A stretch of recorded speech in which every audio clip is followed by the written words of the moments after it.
What's up, everybody? My BX78, aka Brand. This is episode 89 of the Anime Dojo. Alongside Chris and Deon. Chris, how you doing? Doing all right, buddy. You doing all right? Doing well. Can't complain. We have.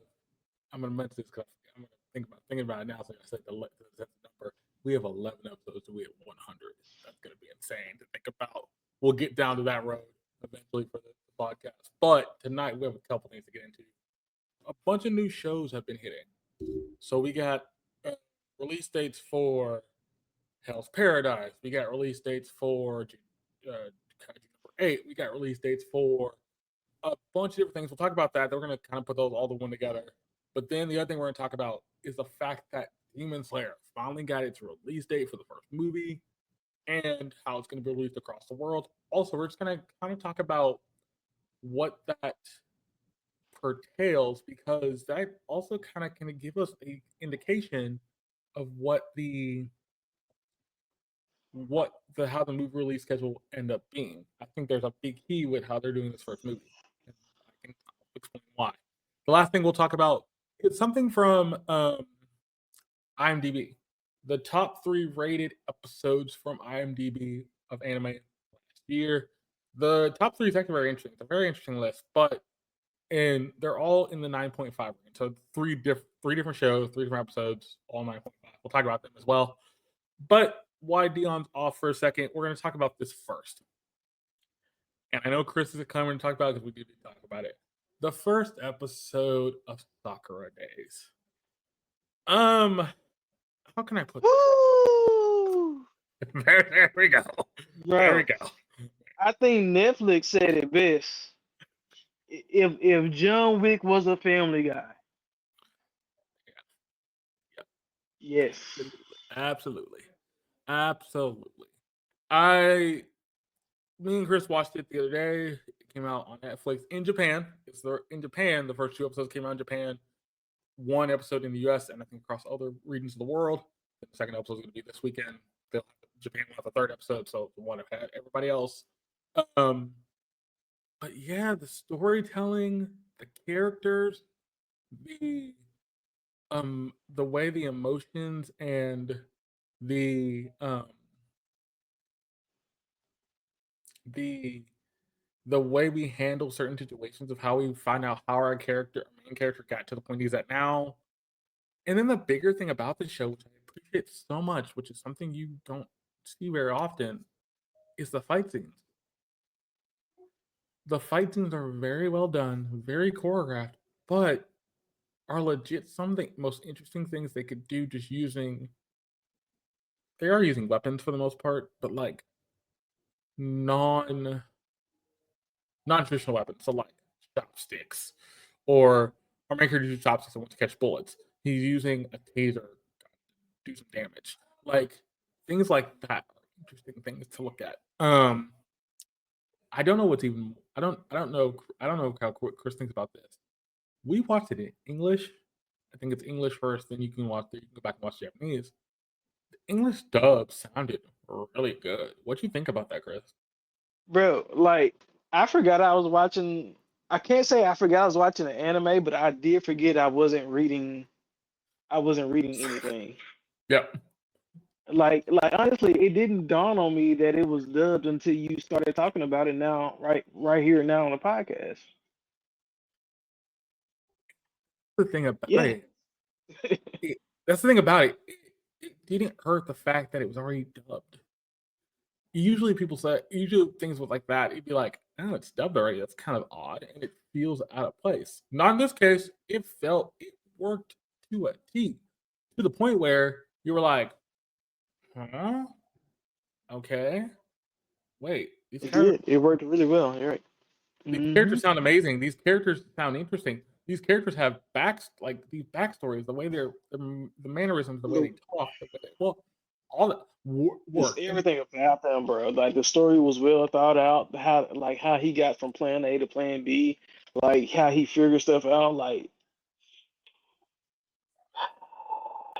the and I really good think job so far.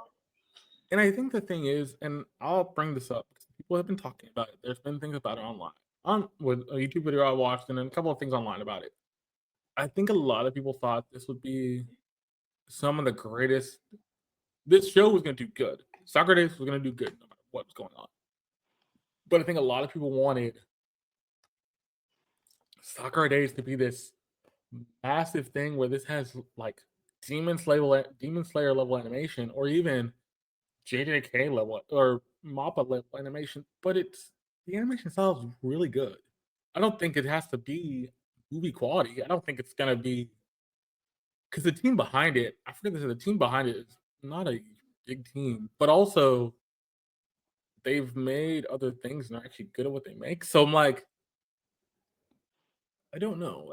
I don't know what people are expecting, because if you wanted it like the manga or almost to the manga T, it was gonna be kind of hard to do that. Nothing's to the manga T. And this is why I don't always read the manga before watching the anime. Mm.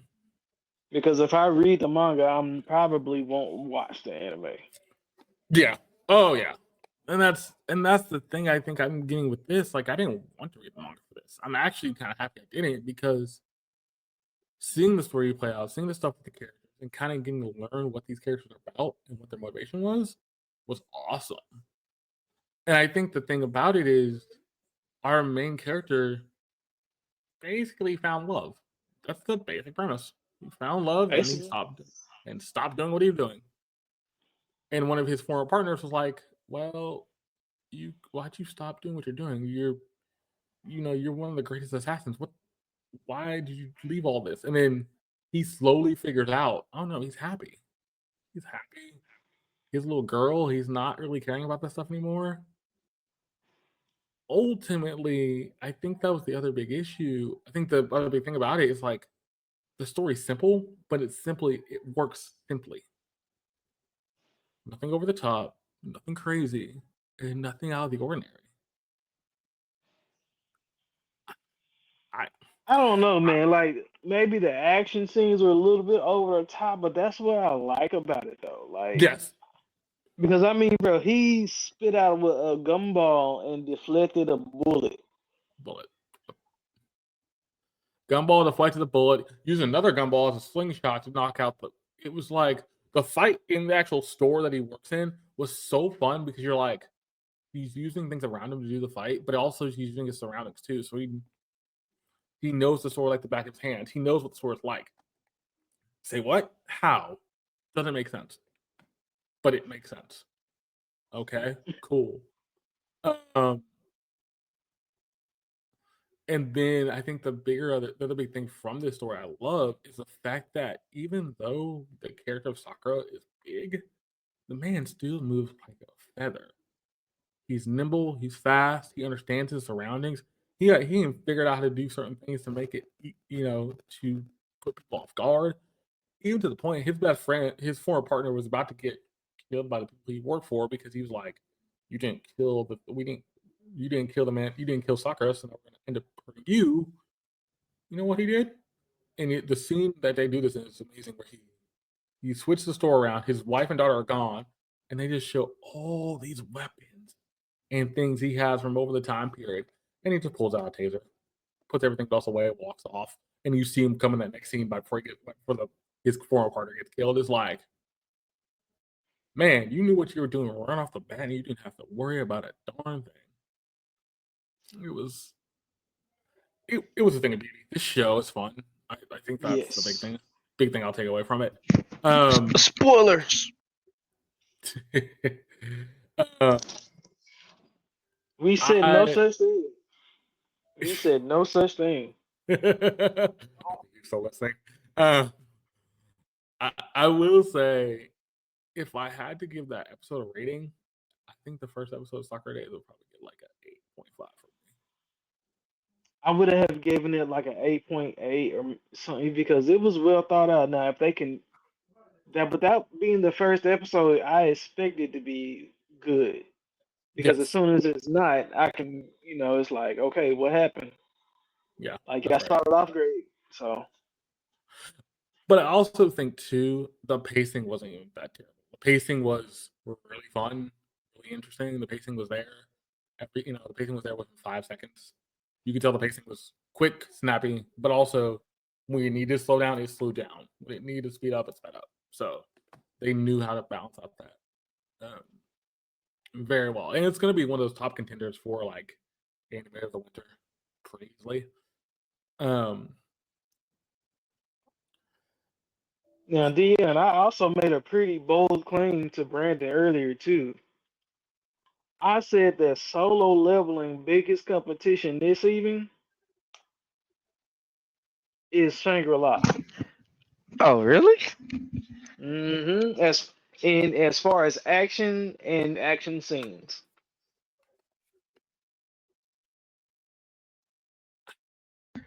So Yeah. far, um, I don't know if it really has any competition, but I can see where you're going with that. Yeah. Because if they don't watch out, Shangri-La gonna sneak up with something. By the way, how many episodes of Shangri-La do we have left? Because it's like We have a whole nother season.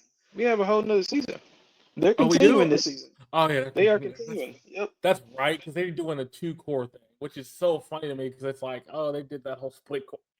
Okay, fair, fine. And this last fight that Shangri-La had,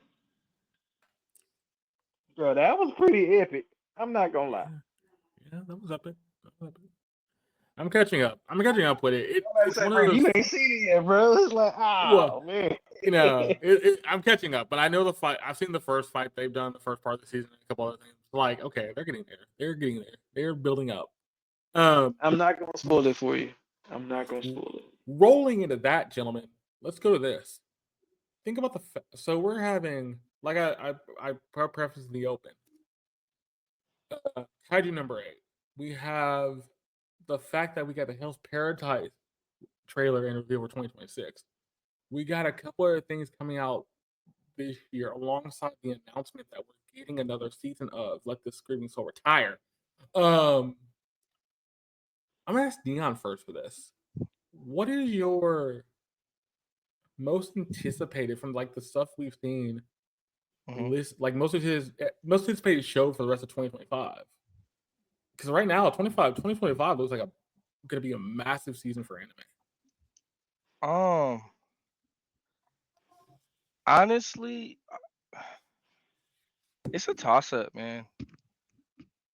Blue Exorcist is coming back strong with their actual saga. We just got a big awakening scene right before it cut off, so that's gonna come back hard.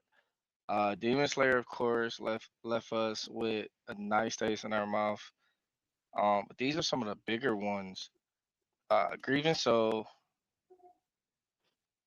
It's just, I think my biggest anticipation is the actual year, the entire year. I want to see everything that's coming out this year. Okay. I don't think I felt that way in a long time. Yes. Same. Almost brings up that kid in you, right? That little kid again. Like, yes. Saturday morning cartoons, but now it's like 1 or 2 episodes a day. Yeah. Man, you say that, bro, and I swear this has been the longest week of my adult life, bro. I have not had a chance to watch anime. And it's only Tuesday. That's the way. It's only Tuesday. Yeah, it's only Tuesday. I've been wanting to watch anime for so long. I don't even think I got to watch it mostly over the weekend either, and I think that's what's making it super long. So it's like I can't wait to get. And this is a very this solo leveling. I love you. We'll get into that. We're gonna get into that, so we'll leave that to the end. But I will agree with you this on both of you. Yeah, this year is just gonna be insane to me. Here's the thing I'm gonna be interested in. And we've seen this before with movies, we've seen this before with TV, just normal TV shows. Based on the announcements we've seen, and Chris will ask you this question first. Do you think everything is gonna stay the same with 2025? We know a few things. Demon Slayer is staying the same. We know that one. But everything else around that, so like Hell's Paradise, but like We're getting another core of Let the Agreement Soul Retire. We're getting Kaiju number 8 in July. Do you think things are set in stone, or it's gonna be just moving around to see where they can No, put their stuff? it's really kind of just like what Deon said. It's going to be a toss up because, bro, right now, so look at Solo Leveling right now, bro. Can you imagine just like last year if Solo Leveling came out the same year? I mean, at the same season that Kaiju 8 came out. Do you really want to see those two shows compete? Where it's already Ooh. getting enough that we're getting Shangri-La with Solo Leveling. Like, see, and you remember the disaster they had with with Solo Leveling and trying to do a match last year, which was tragic. So, Match got like, destroyed. But at least like those came out of the same studio. They didn't come out of the same studio, so that's fair. But they still Match got overshadowed. So they did that to themselves, is what I'm saying. Yeah, they did it to themselves. That was a bad release. But I mean, no, it wasn't a bad release. They had a bad that's what season. I'm saying. So yeah. Which I still think did the good, thing, I guess. yeah, I think the thing that's gonna be interesting the most. They say that they're not bringing out like Hell's Paradise 2026. I have a weird hunch, and it's a weird hunch. If everything goes well, because we're supposed to get JJK sometime this year as well, I think JJK and Hell's Paradise will be back-to-back seasons to each other. For some weird reason, I can see them saying Hell's Paradise is done. We could just bring it up in 2025 and not wait till 2026. Ultimately, they need to have two of the biggest hits from MAPPA come out the same year, alongside Chainsaw Man, which is supposed to be like another movie. That's a whole other can of worms. It feels like there's no real. We're getting dates, we're getting things, but there's no real set time frames anymore.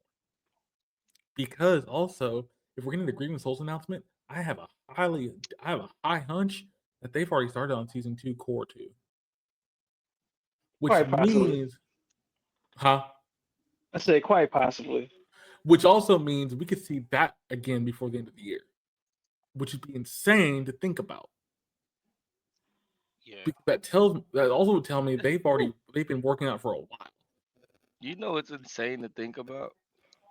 Go ahead. Sorry, this is completely off topic. Never mind. Go ahead. Finish your statement. This is No, you're fine. Go right ahead.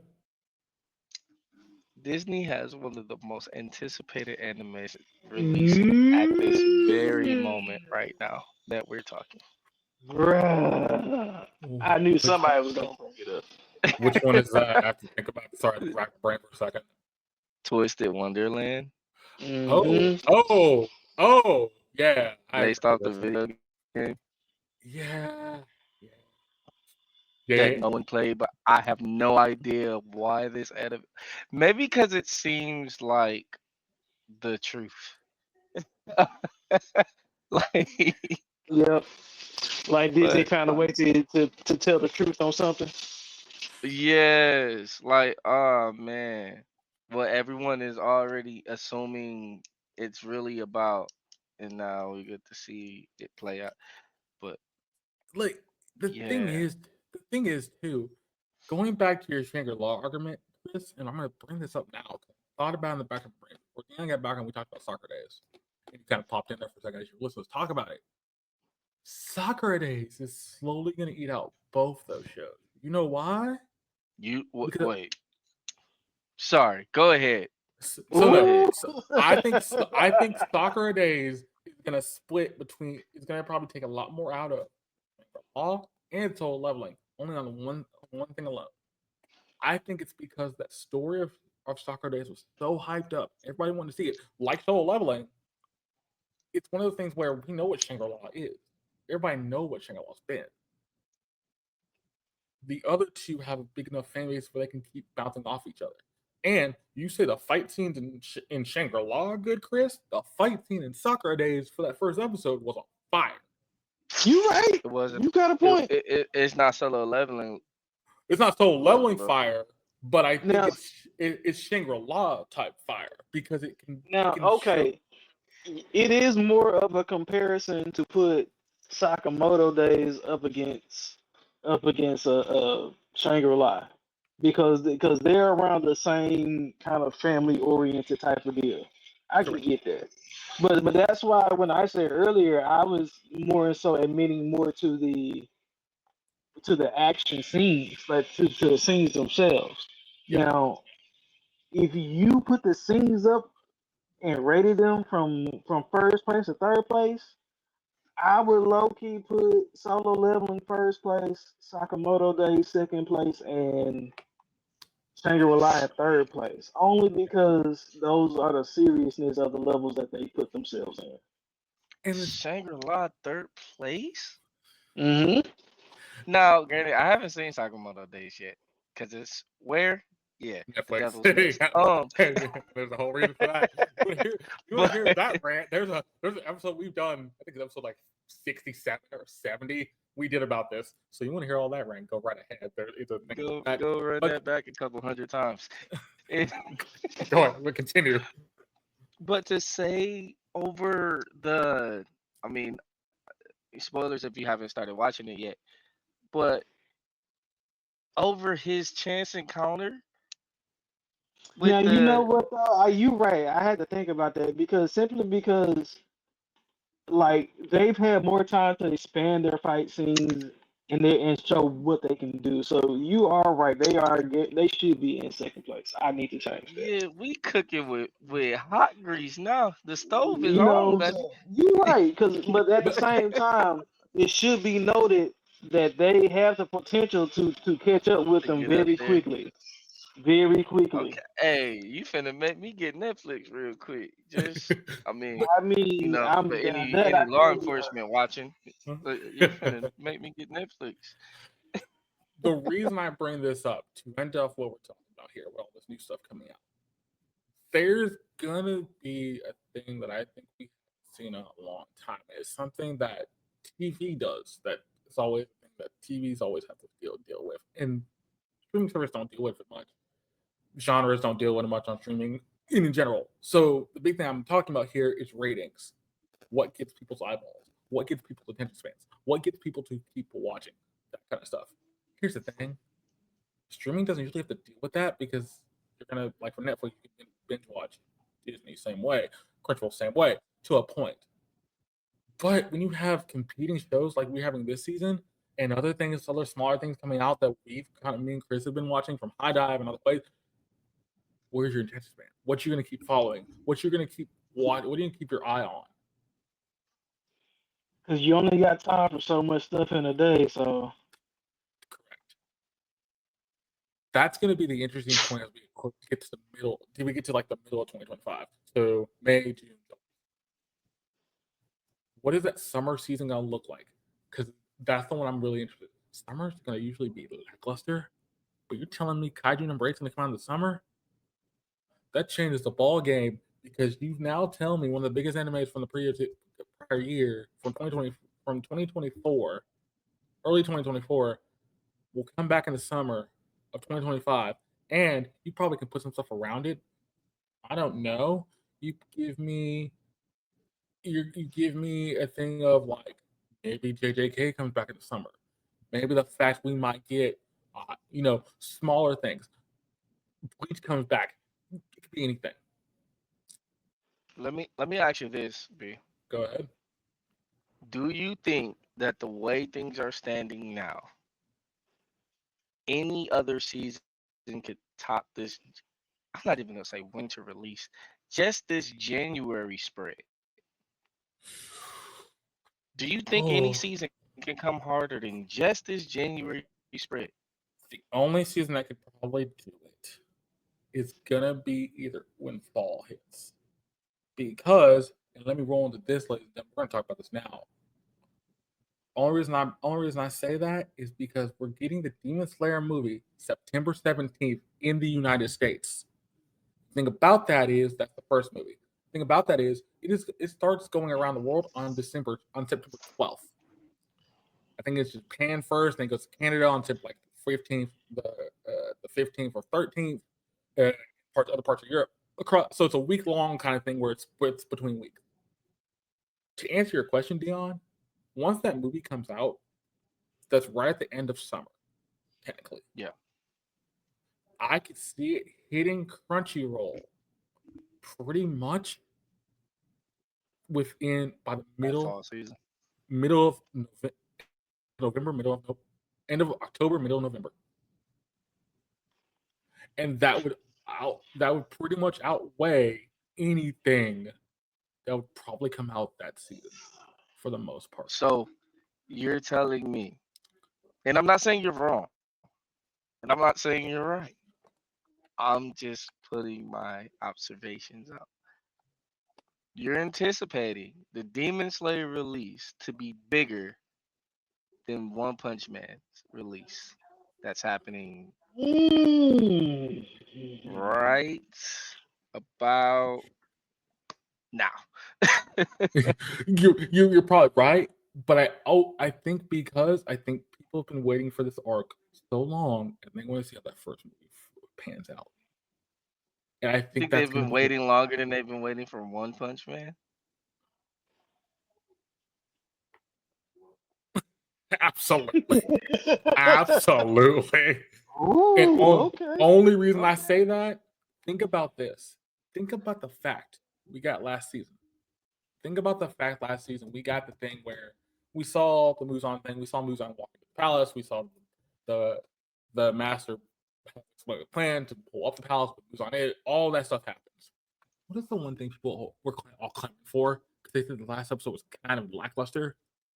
They wanted a full-on tease for the castle, or to start that arc. The last thing we see is them falling through the castle.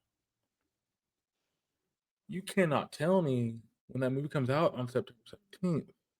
I see where Brandon's coming from. Okay. You can't So tell me. Brandon, are you basically saying that Demon Slayer has left a bigger cliffhanger for their show? Dang. Correct. Okay. I can respect that. And Deon, your question is not invalid. I see why you asked it. If you told One Punch Man is one of the other bigger animes out there, I would agree with you. And the last time One Punch Man was officially released was season 2 was a couple years ago. 15. It 2015. original was in 15, so 2015. 18. So it's gonna be almost a 10-year gap from the second season. Like, That's hype, man. That's you.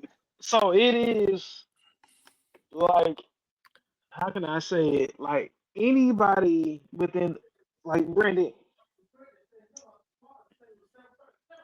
their last known thing was in 2019, and that was yes. a couple of video games. Correct.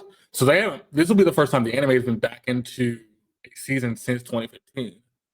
That's a big time frame. I get it, but I think that cliffhanger is more interesting. But Brandon, like think about it this way. That means the last 10 years worth of children do not know that never seen or like don't know the own hype of One Punch Man. Because I can't say they don't know it because these kids they know One Punch Man and the show is Yeah. as old as they are. But here's So the for thing. them to hear about another season 3 is coming out, their heads don't even comprehend. Like, yo, this show is older than me, and they're coming out with a season 3. Like, oh snap! Like, I know Demon Slayer is hype, but bro, a show that is as old as me is getting hype. Bro, can you imagine That's that like little Hunter kid? x Hunter coming back out. Ah, shoot, man, damn, damn. Correct. If Hunter x Hunter was to drop today, bro, it's sleep for Demon Slayer. But okay, I'll give you a better comparison to both of y'all, and I'm gonna say this, Chris, with both of y'all respects because y'all both know this show. Think of the fact that Fairy Tail came back and ultimately brought back the zeitgeist for Fairy Tail fans, and now we have 100-Year Quest. And it's doing great. Yeah. There you go. Bleach It's doing great. great. Dragon Ball That's Daima an doing argument great. Bleach, for both sides, that's bro. one you compare it to. Bleach. When Bleach came back, the Nope. entire world froze. Yep. Yes, went nuts. Thousand Yep. Year Blood War. And here's the thing, and people might think I'm crazy what I'm saying, but ultimately, if we come back from that movie, we see them falling, and the first fight we see for one of our main characters from Demon Slayer is something out insane. I think people will be just happy to see a sword being picked up, and we see some demon arts going off. I'm saying this right now. I am not saying that people are going to go out and see Everybody this. wants to see the guy that can solo Goku. Yep. Yeah, fair. At the end of the But day, because we already can't talk about the hype that Dragon Ball Z brings when it comes back. correct. Right. I'm gonna pose this question to both y'all. We've talked Oh, about this. snap. We talked about this before, and there's multiple episodes where we talked about Demon Slayer movie stuff and just people in general. And I'm starting with you, Okay. Deon, for this. Do you think, with this movie coming out on the 17th of September in the United States, do you think this will be the one time where an anime movie outside of Spirited Away, outside of Ghibli stuff, where everybody's gonna go see it? And here's the thing: remember I'll say this, I'll bring this up before I finish, before you answer. I know what we talked about last time. People were kind of mad because these tickets were $20, mere $25, depending where you go. Now you're getting a full hour and a half, maybe 2-hour film. You can't really complain now. Go ahead and answer the question for me, Deon. I still don't think everybody's gonna see it. I still think the movie's gonna get maybe a little bit more hype than the last one, Mhm. but I still think it's not gonna get as much cinema hype as it did, as we would hope it does. Um, Okay. Okay. the only reason why I say that is because when a movie is about to be released, a regular cinema movie, its hype behind it is so big. I mean, people knew that Wolverine versus Deadpool was coming out before the directors knew. They were lining up to buy popcorn buckets and Yeah. getting their pre-sale tickets when Mugan Train and Swordsmith Village and all that stuff. There's I wasn't seeing that.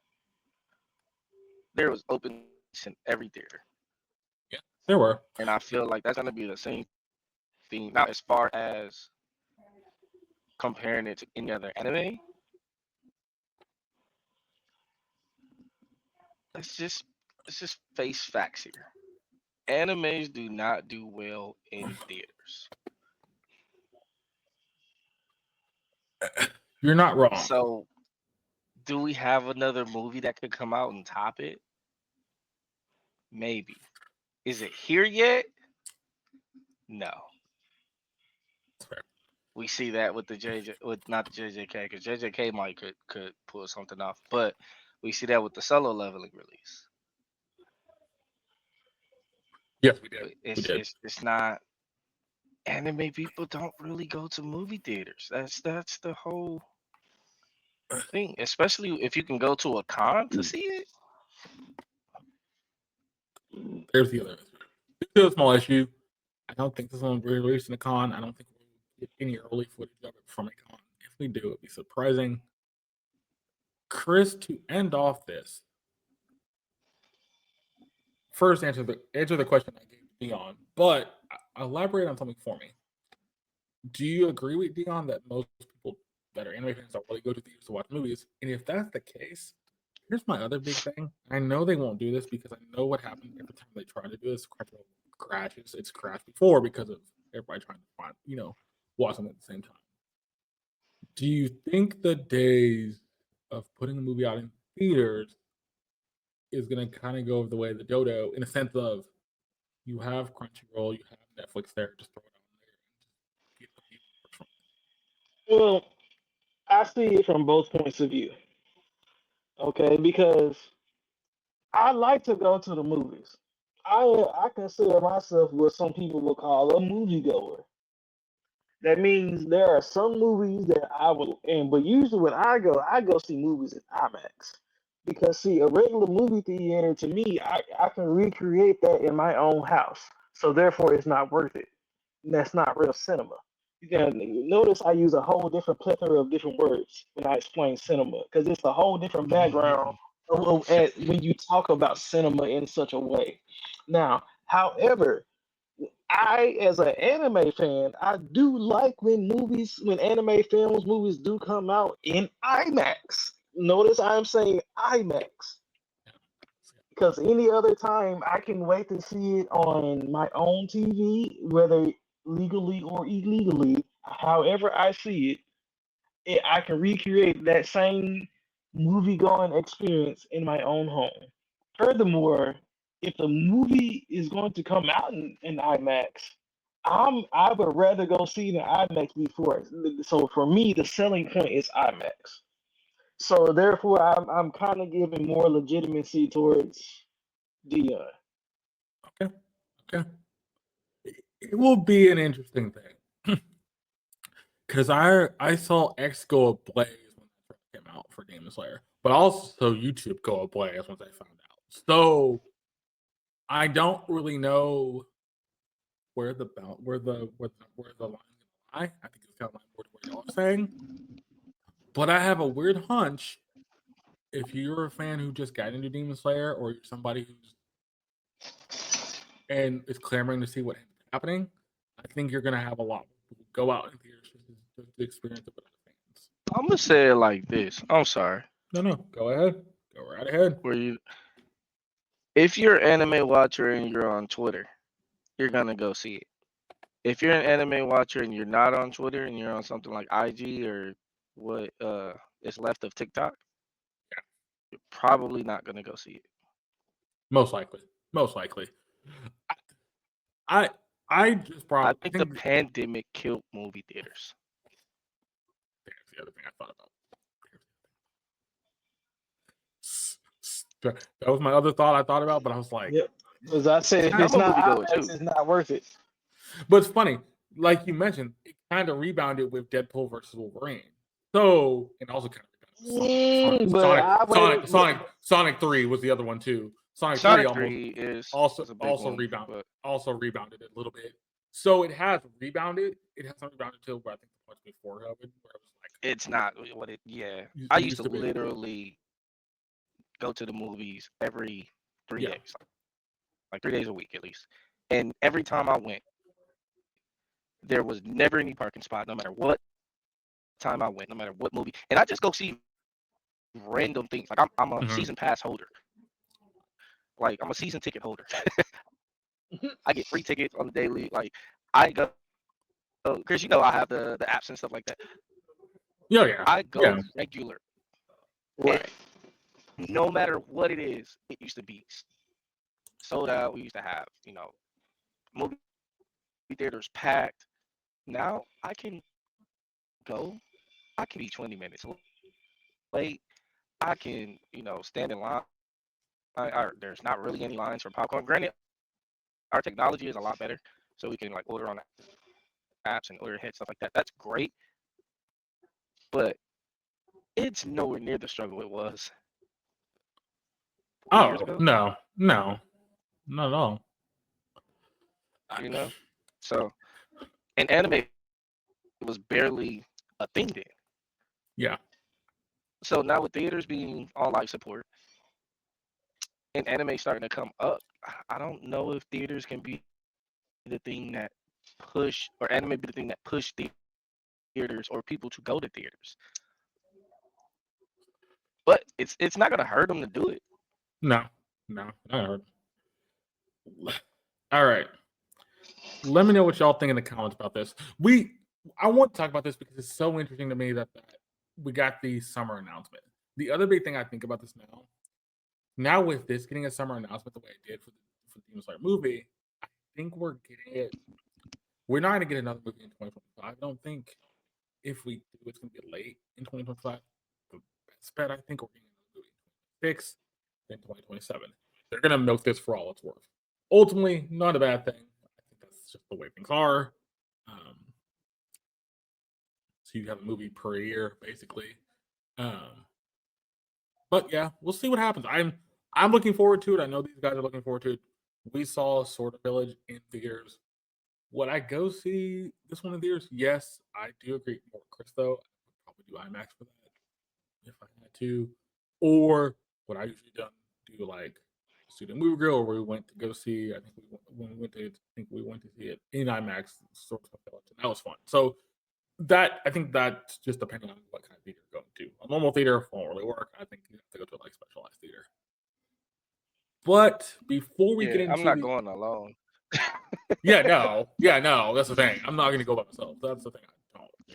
I'm done. I go alone for a lot of movies, but I'm not going alone for that one. For which one?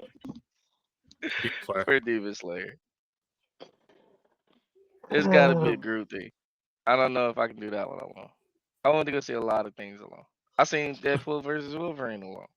But I there's a don't think I'm going. there's a good reason for that one because there's a lot of action. You can actually Yeah. you can get away with it. Before we get into the episode tonight, we're watching 100. We're gonna start 100 Girlfriends Who Really Really Love Me. So for episode 13, which is gonna be really interesting. We haven't seen that show in a long time. And Chris, it's been a while. And we're gonna get into episode 14 of Soul Leveling. Before we do that, though, we're gonna go to the first part of this winter season. Interesting chart, by the way, and you'll see why I say that if you look at the top 10. So we'll start this off.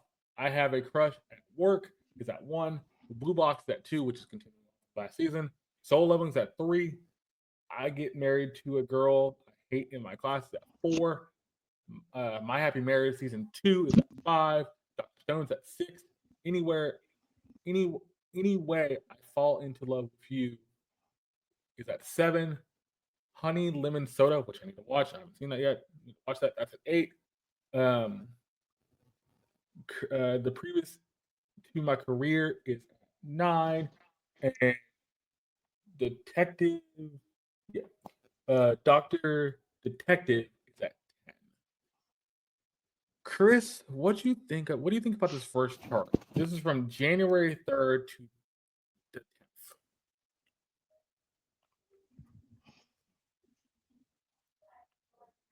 Or what do you think about this first anime chart, Chris? Give me 1 second. I'm having some technical difficulties here. No worries. Because I think it's really interesting. This chart has a lot of like drama. 1, 2, 3. Here we go with this again. Every time 4, Solo Leveling's in the chart group. 5, 6, 7. 7 of the 10 are dramas, except for I add Blue Box. Blue Box I would add. I'm kind of not giving Blue Box and My Happy Marriage the nod there. Like they're kind of in that kind of slack realm. But yeah, basically everything except Soul Leveling is a drama. Or some kind Okay, of cycle. I'm back. No worries. So you're asking me what I think of this chart? Uh-huh. I'm not cutting anybody out, huh, man? Nope, you're good. Okay, check me out. The only shows on here that catch my eye is Solo Leveling and Dr. Stone. I don't know what these other ones are, except for number 10. Number 10 was actually kind of cool. 10 is not a drama. That's more of a. Do any of you watch that show House? Oh, Yeah, that's that one. That's the show that was on my list. That's that one. Bro, Okay. that's House. That Show show is is House. Yeah, it's I love House that and show. Criminal Minds put together. Yes, Put together. bro. Okay. It is, Okay. bro. Okay. Like I can probably get my dad to watch that show. Yeah. It's like a thriller drama, like one of them. It's a CBS show. Yes. That's a great way to put Yes. that, and I can It's see a that very CBS easily. show. Man. That I have to before I'm gonna say this before I ask Deon this question. I do agree with Chris, but it's funny to me. The 3 I knew everything on this list except for 2. 7, 7, 9. That's it. 7 and 9. I knew everything else. Because I had honey lemon soda on my list. I need to watch it when we did when we did our picks for the season. So that's the only one I don't know. That's the only one I haven't seen. I think I don't know anything of. I knew everything else I knew of. But Deon, what do you think about this chart? So I think I have a crush at work. Was on my list. It just didn't make my top 10. Okay. Dr. Detective is definitely in my top 5. Uh, Everything else, however, besides Solo Leveling, was not on my list, and that's including Dr. Stone. I'm still a little butthurt over Dr. Stone. Um, but besides My Happy Marriage, because it's a season 2 and Blue Box was a continuation, I'm not sure about any of this stuff, man. I don't for Solo Leveling not to be number 1 for me. I'm gonna be a little begrudging because it's it never does well in this chart until it does. But it's never held. I mean, it was losing out to. Oh my god, I don't even want to say the words. You know that other show that was not that good, but people loved for some reason. Wait. Did Yeah. it actually lose out to MASH? It did. Wait, it did. It It did a couple times. That's right. It did lose out to MASH did. like twice, which is So yeah. looking at this list, I'm just feeling like reminiscent of those days where people don't know what they're talking about. So I want to give these anime a chance because, like I said, I haven't really seen any of them. Even the ones that are on my list, I haven't been able to watch them yet. But I'm kind of reluctant now. Yeah. I'll so people do know. I don't think, we're only going to do the top 10 for both charts because after the top 10, there's not really anything else that we've all watched. I will say this on this chart. I'm just going to point this out. Shangri Law is 12. Kind of weird. It's been cooking, but I also It know makes sense. Shangri Law's in that weird spot where it doesn't always hit the top 10 for a lot of people. Very rarely. Chris, go through the other chart for us before we get into the Hunter Girlfriend to really, really love me. What is that chart saying? Gladly. Thank you. This chart makes so much more sense. Starting at number 1, episode 1, Solo Leveling. Yes. Yes. Thank you. Yes. Starting at number 2, Shangri-La. Yes. Yes. For number 3, we have Zenshu, which Brandon said was actually very good. It's pretty good. That's pretty good. Mhm. So I'll give them that. It's At pretty number 4, we have Dr. Stone. I'll take it. I can see it. It's in my top 5. I can see it. Okay, now finishing after that, we have number 5 is Orb. Number 6 Yes. is reincarnated from a villainess. 7 Mhm. is I have a crush at work. 8 is honey lemon soda. 9 is I'm getting married to a girl I hate in my class. And 10 is My Happy Marriage season 2. So basically, if you look at the two lists, they're flipped. Everything that was at the top of the middle to the top of the anime corner list is at the bottom. Everything outside of Soul 11, which went to the 1 spot, and Shangri-La's at 2, and then you have you have the bigger hitters on the top, basically. So basically, it's the same problem where we had last season, and I don't think Dan remembers this, where people were watching certain things and caring about that stuff, and everything else that people didn't care about fell to the wayside. Reverse of the corner list, where people cared about the ones that don't have the big following, and everything that had a big following fell to the wayside for the corner list. Yep. Mm-hmm. I'm liking this list.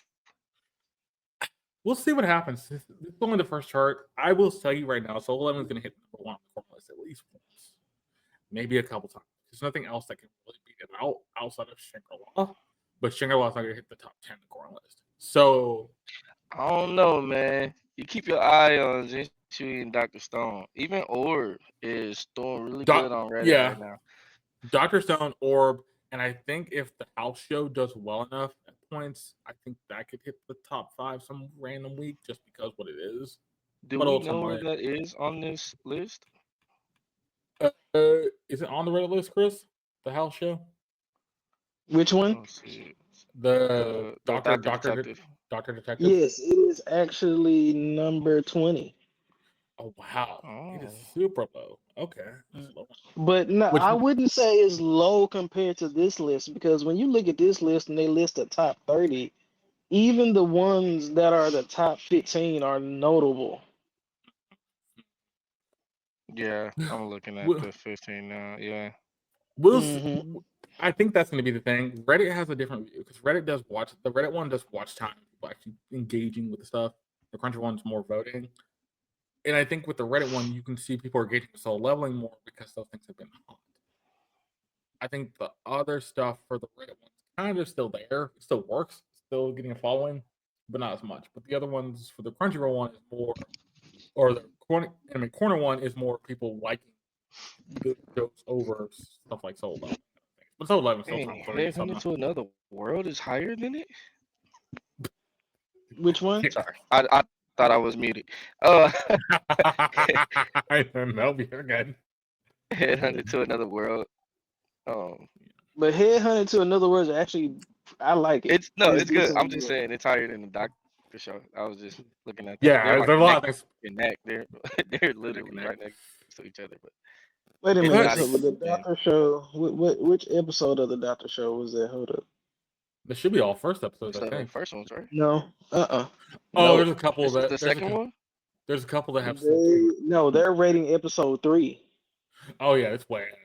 Because see, this is everything that came out between January 3rd and January 9th.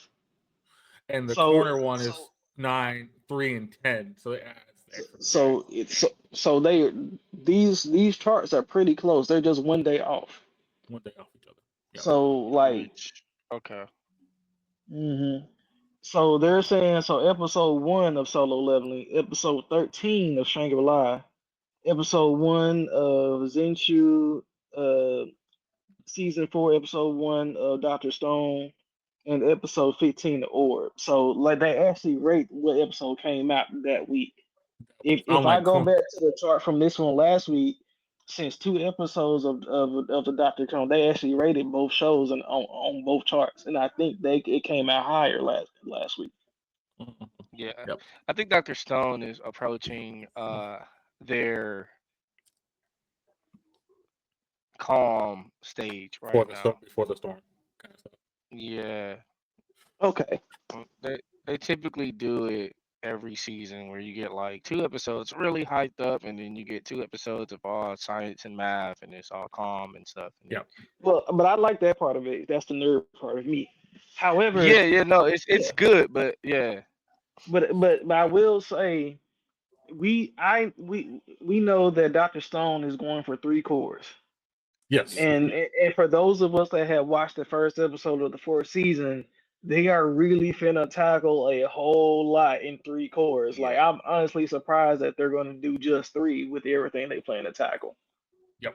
So I give it a correlation to like how slime does things. yeah. So let's. Yeah. No, you're My good. bad. You were saying something? No, you're good. I will say this: we'll see how everything plays out. How everything plays out from now for a couple weeks. But like y'all have both said in the past, these charts will solidify between 5 and 6, somewhere in there, hopefully.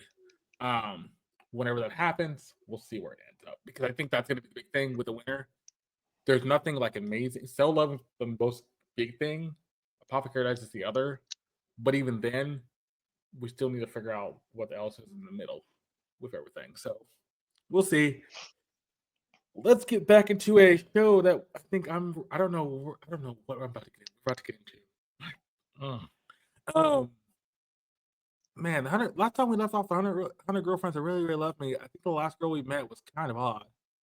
I think we meet a new one in this episode. I'm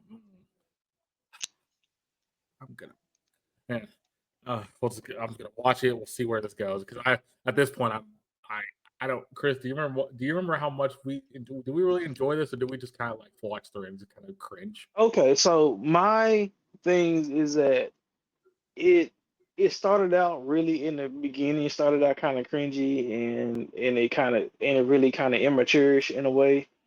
But it did start to pick up on seriousness towards the end of the show. Correct. Like, because they finally made a point to it.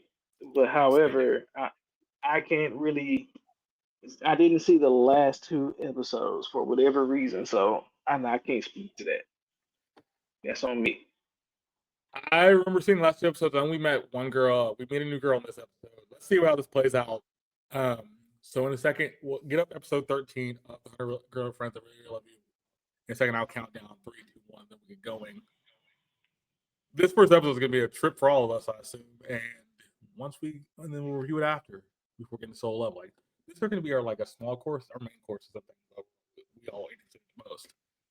But I like the way we do this now because we get to see some random stuff that we haven't seen in a while, random things that we want to watch. So that helps us out. Gentlemen, are you ready? No, give me 1 second. No worries.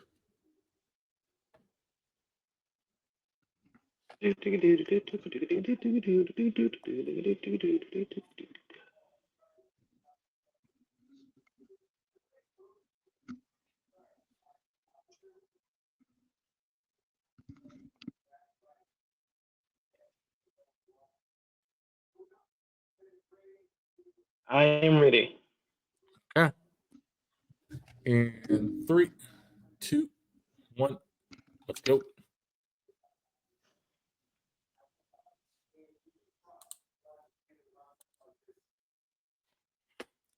This is a band. Wait, this is a band co-production. Apparently so. All right, guys, enjoy.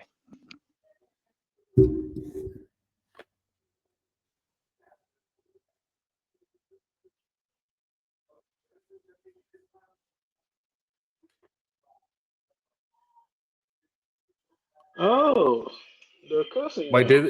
did they give us a recap? Yes. They're giving us. Oh wow. Okay.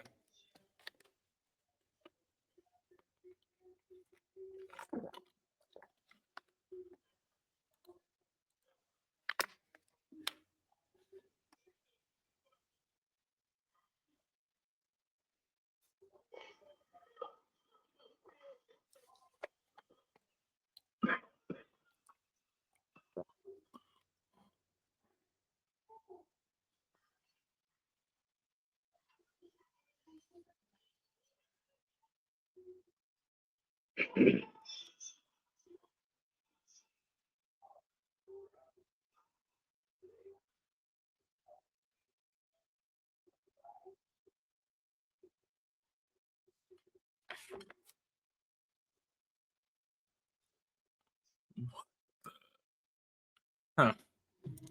Interesting.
That was an opening.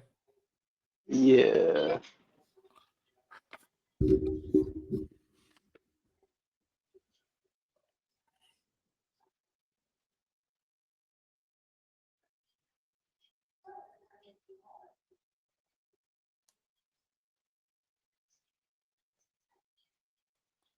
Oh, fourth wall break.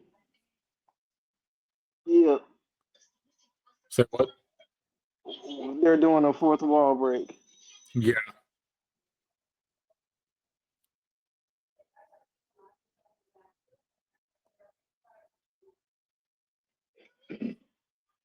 I like the idea of the realism that they tried to bring to it because they did have a serious moment.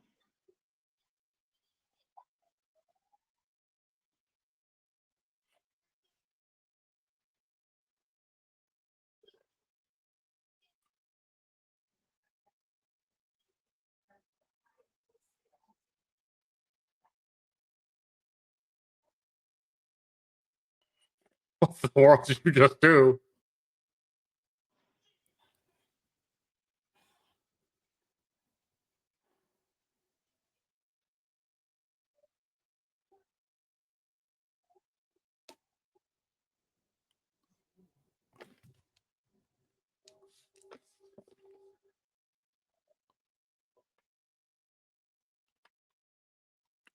Wait.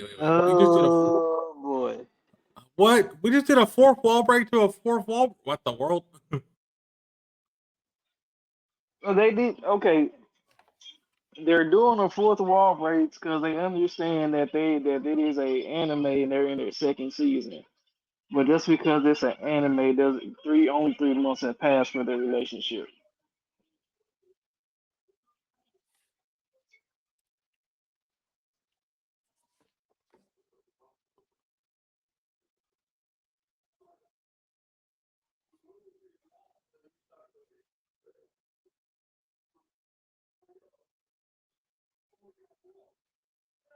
Mm.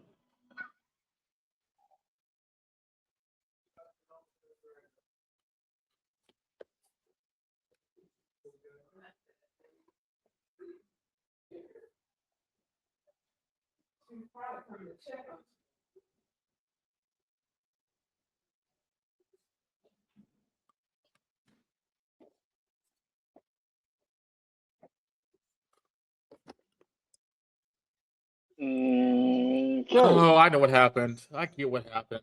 Yeah, all the girls switch bodies. Correct. That's why the tile's her name. With the potion she made. That's correct. Okay. Mm. Why? Why not?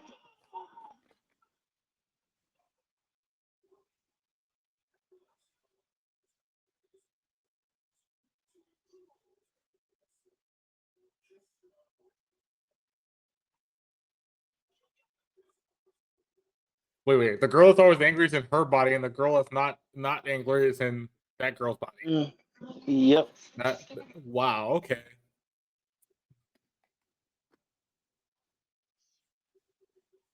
I feel like I'm gonna go back and watch the last 2 episodes and catch up. Yeah. So they just. But why would you do this now?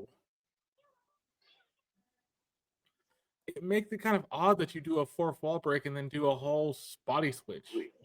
Well, no, because I get if they're doing a serious take, I can see where they're going with this.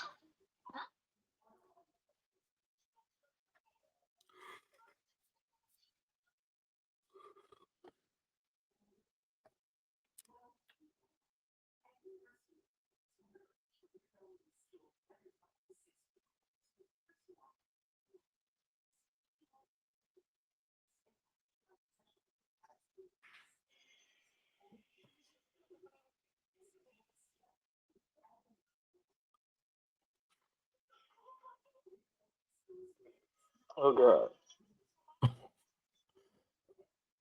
Oh, this is gonna go bad.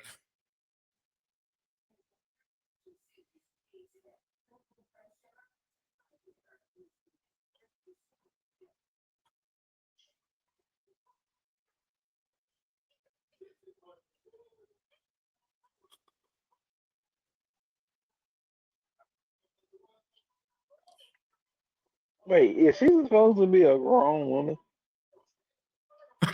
Yeah, she is not a child. I think.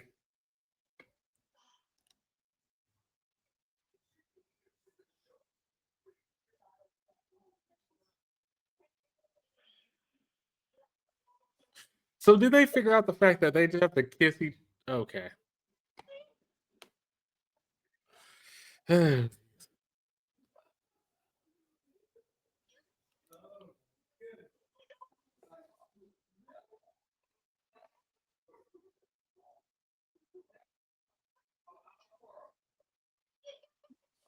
Wow. Jeez. All right.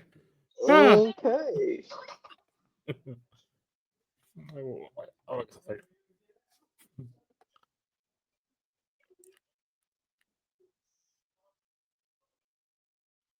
Yeah, I hear you, man.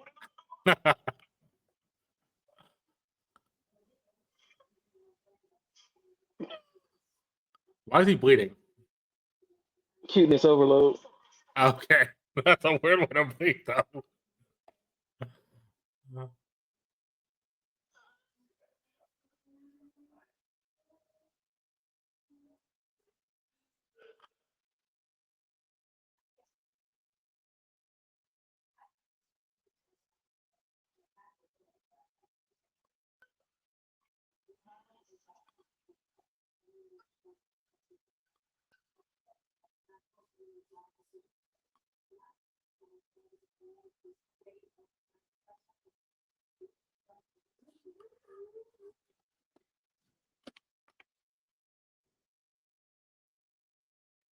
A board member.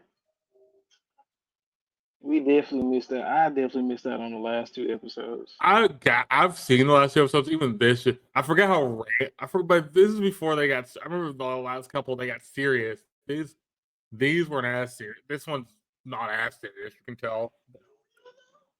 Like I know it has a lot of playful moments, but it has its moments of seriousness. Yeah.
Oh man, this dude here.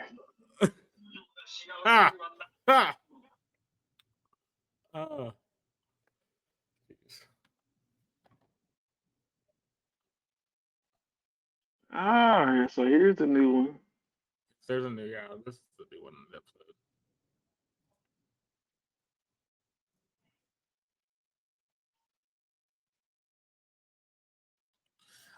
I forgot that thing. That's a thing in Japan.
Well, you could say the same thing about you Right.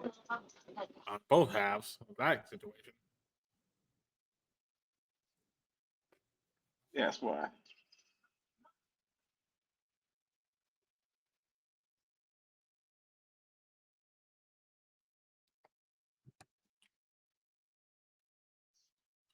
So is she a goth? No, I was gonna say goth, but not goth in that sense. Nope.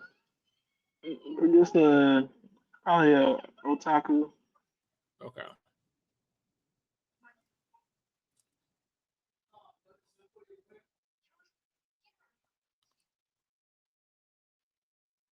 See, this is the serious moments that are interesting.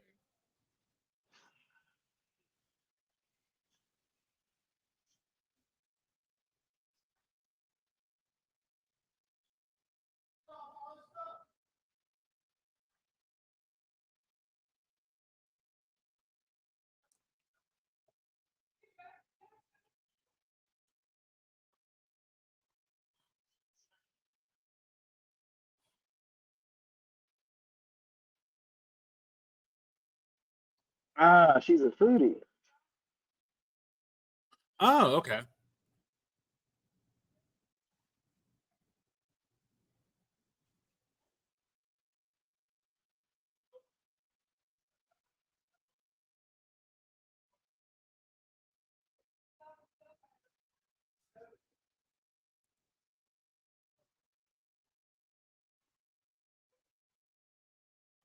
That's kind of creepy.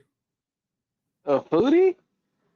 Bro, I would love to meet a skinny foodie girl. Oh my god. Like, do you know the adventures me and that girl would have?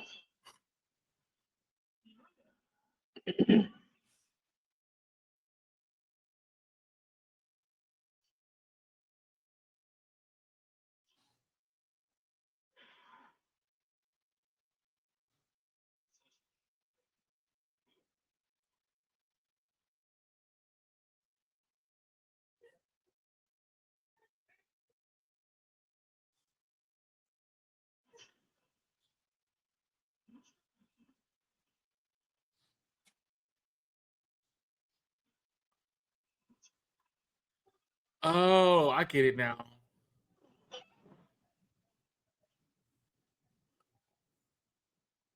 So anything she sees on TV, she wants to try. Well, it's like she gets that moment of like she see food, eat food. Like Correct. if you start hearing about it, she gotta have it. If she smell it, she gotta have it. She's a foodie. She's a real foodie.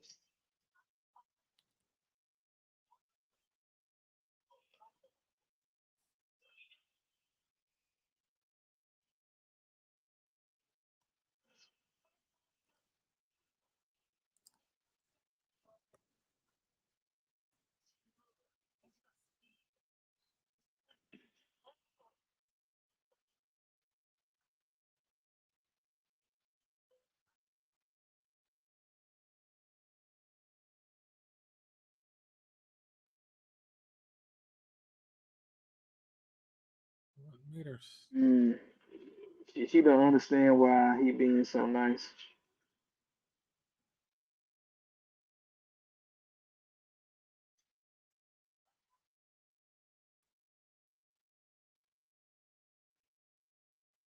Yeah, she got cravings. She got a bad attitude because she got cravings. Yep.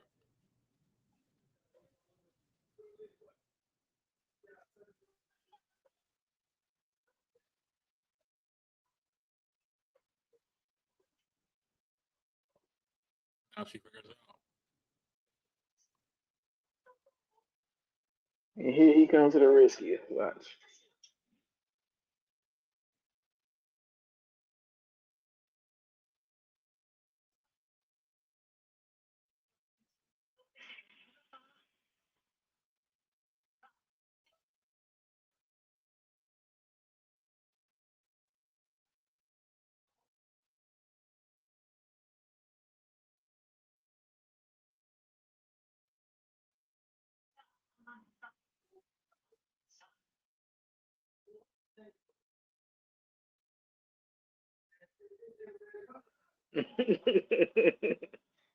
Yeah.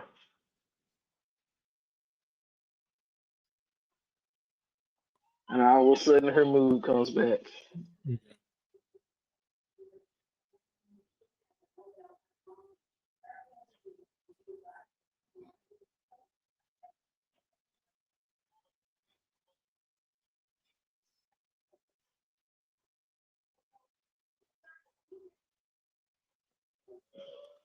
So he tried to make it himself. He did make it himself. That's why the And I'm bandage is not on gonna his hand lie. and face. And he made it like a nigga too. I ain't gonna lie. Sorry, people, for the podcast on that word, but yeah, I'm sorry. But he made it like anybody who live in the sticks, anybody who lives in the hood, anybody who lives in the backwater. So yeah, Yeah. all y'all.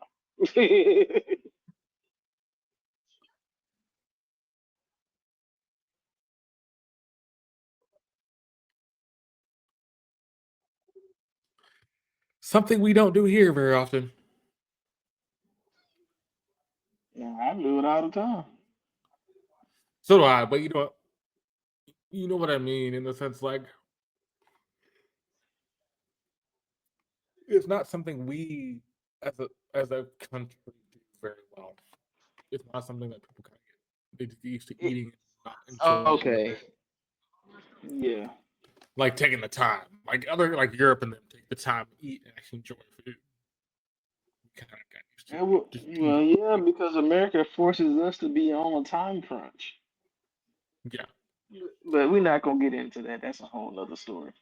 Yeah, no. But I bring it up because that's what she's basically doing. She's enjoying every bite she has, what it is.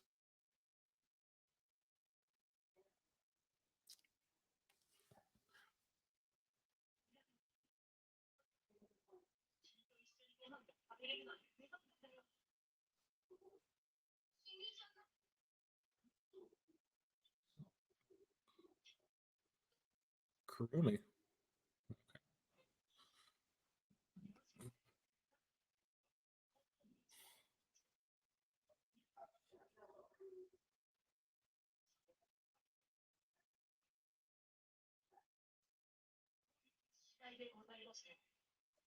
Wow. That's gonna be How interesting. is that Adding a even food. how is that even a thing? I don't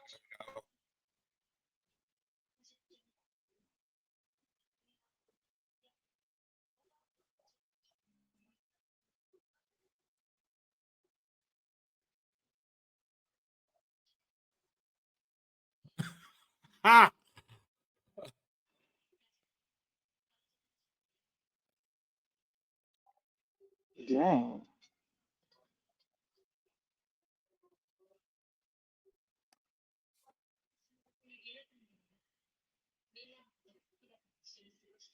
Ah, that's kind of sweet, Oh. huh?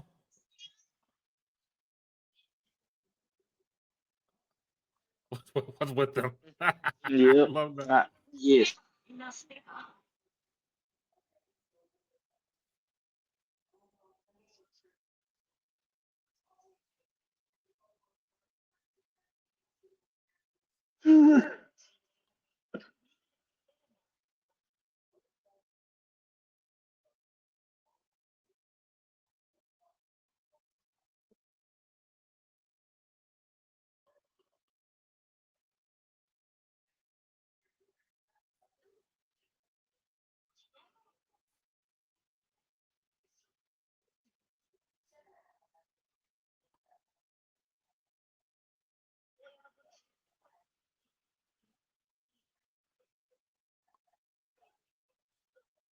There they go. Yep. Okay. Yep. Okay, all right.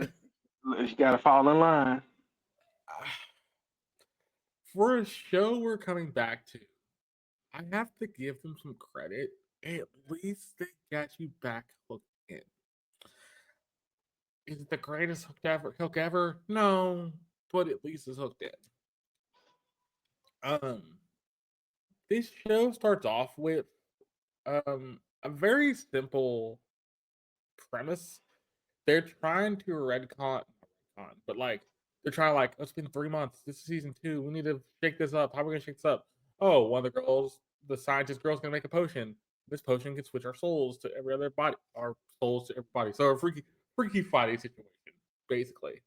And this Freaky Friday situation ends up where our main character we've met before. He just wanted one girlfriend. He ends up with 6, 7 at this point. This will be 8. But so ends. Um, he has to kiss all of them to get their souls out of their body so they can go back in the right souls. Um, yeah, this whole situation, that whole first sequence was so odd. Chris, what do you think about this first little sequence where you have to get all the souls back in the right bodies and it's freaky fighting situation, but also breaking the fourth wall?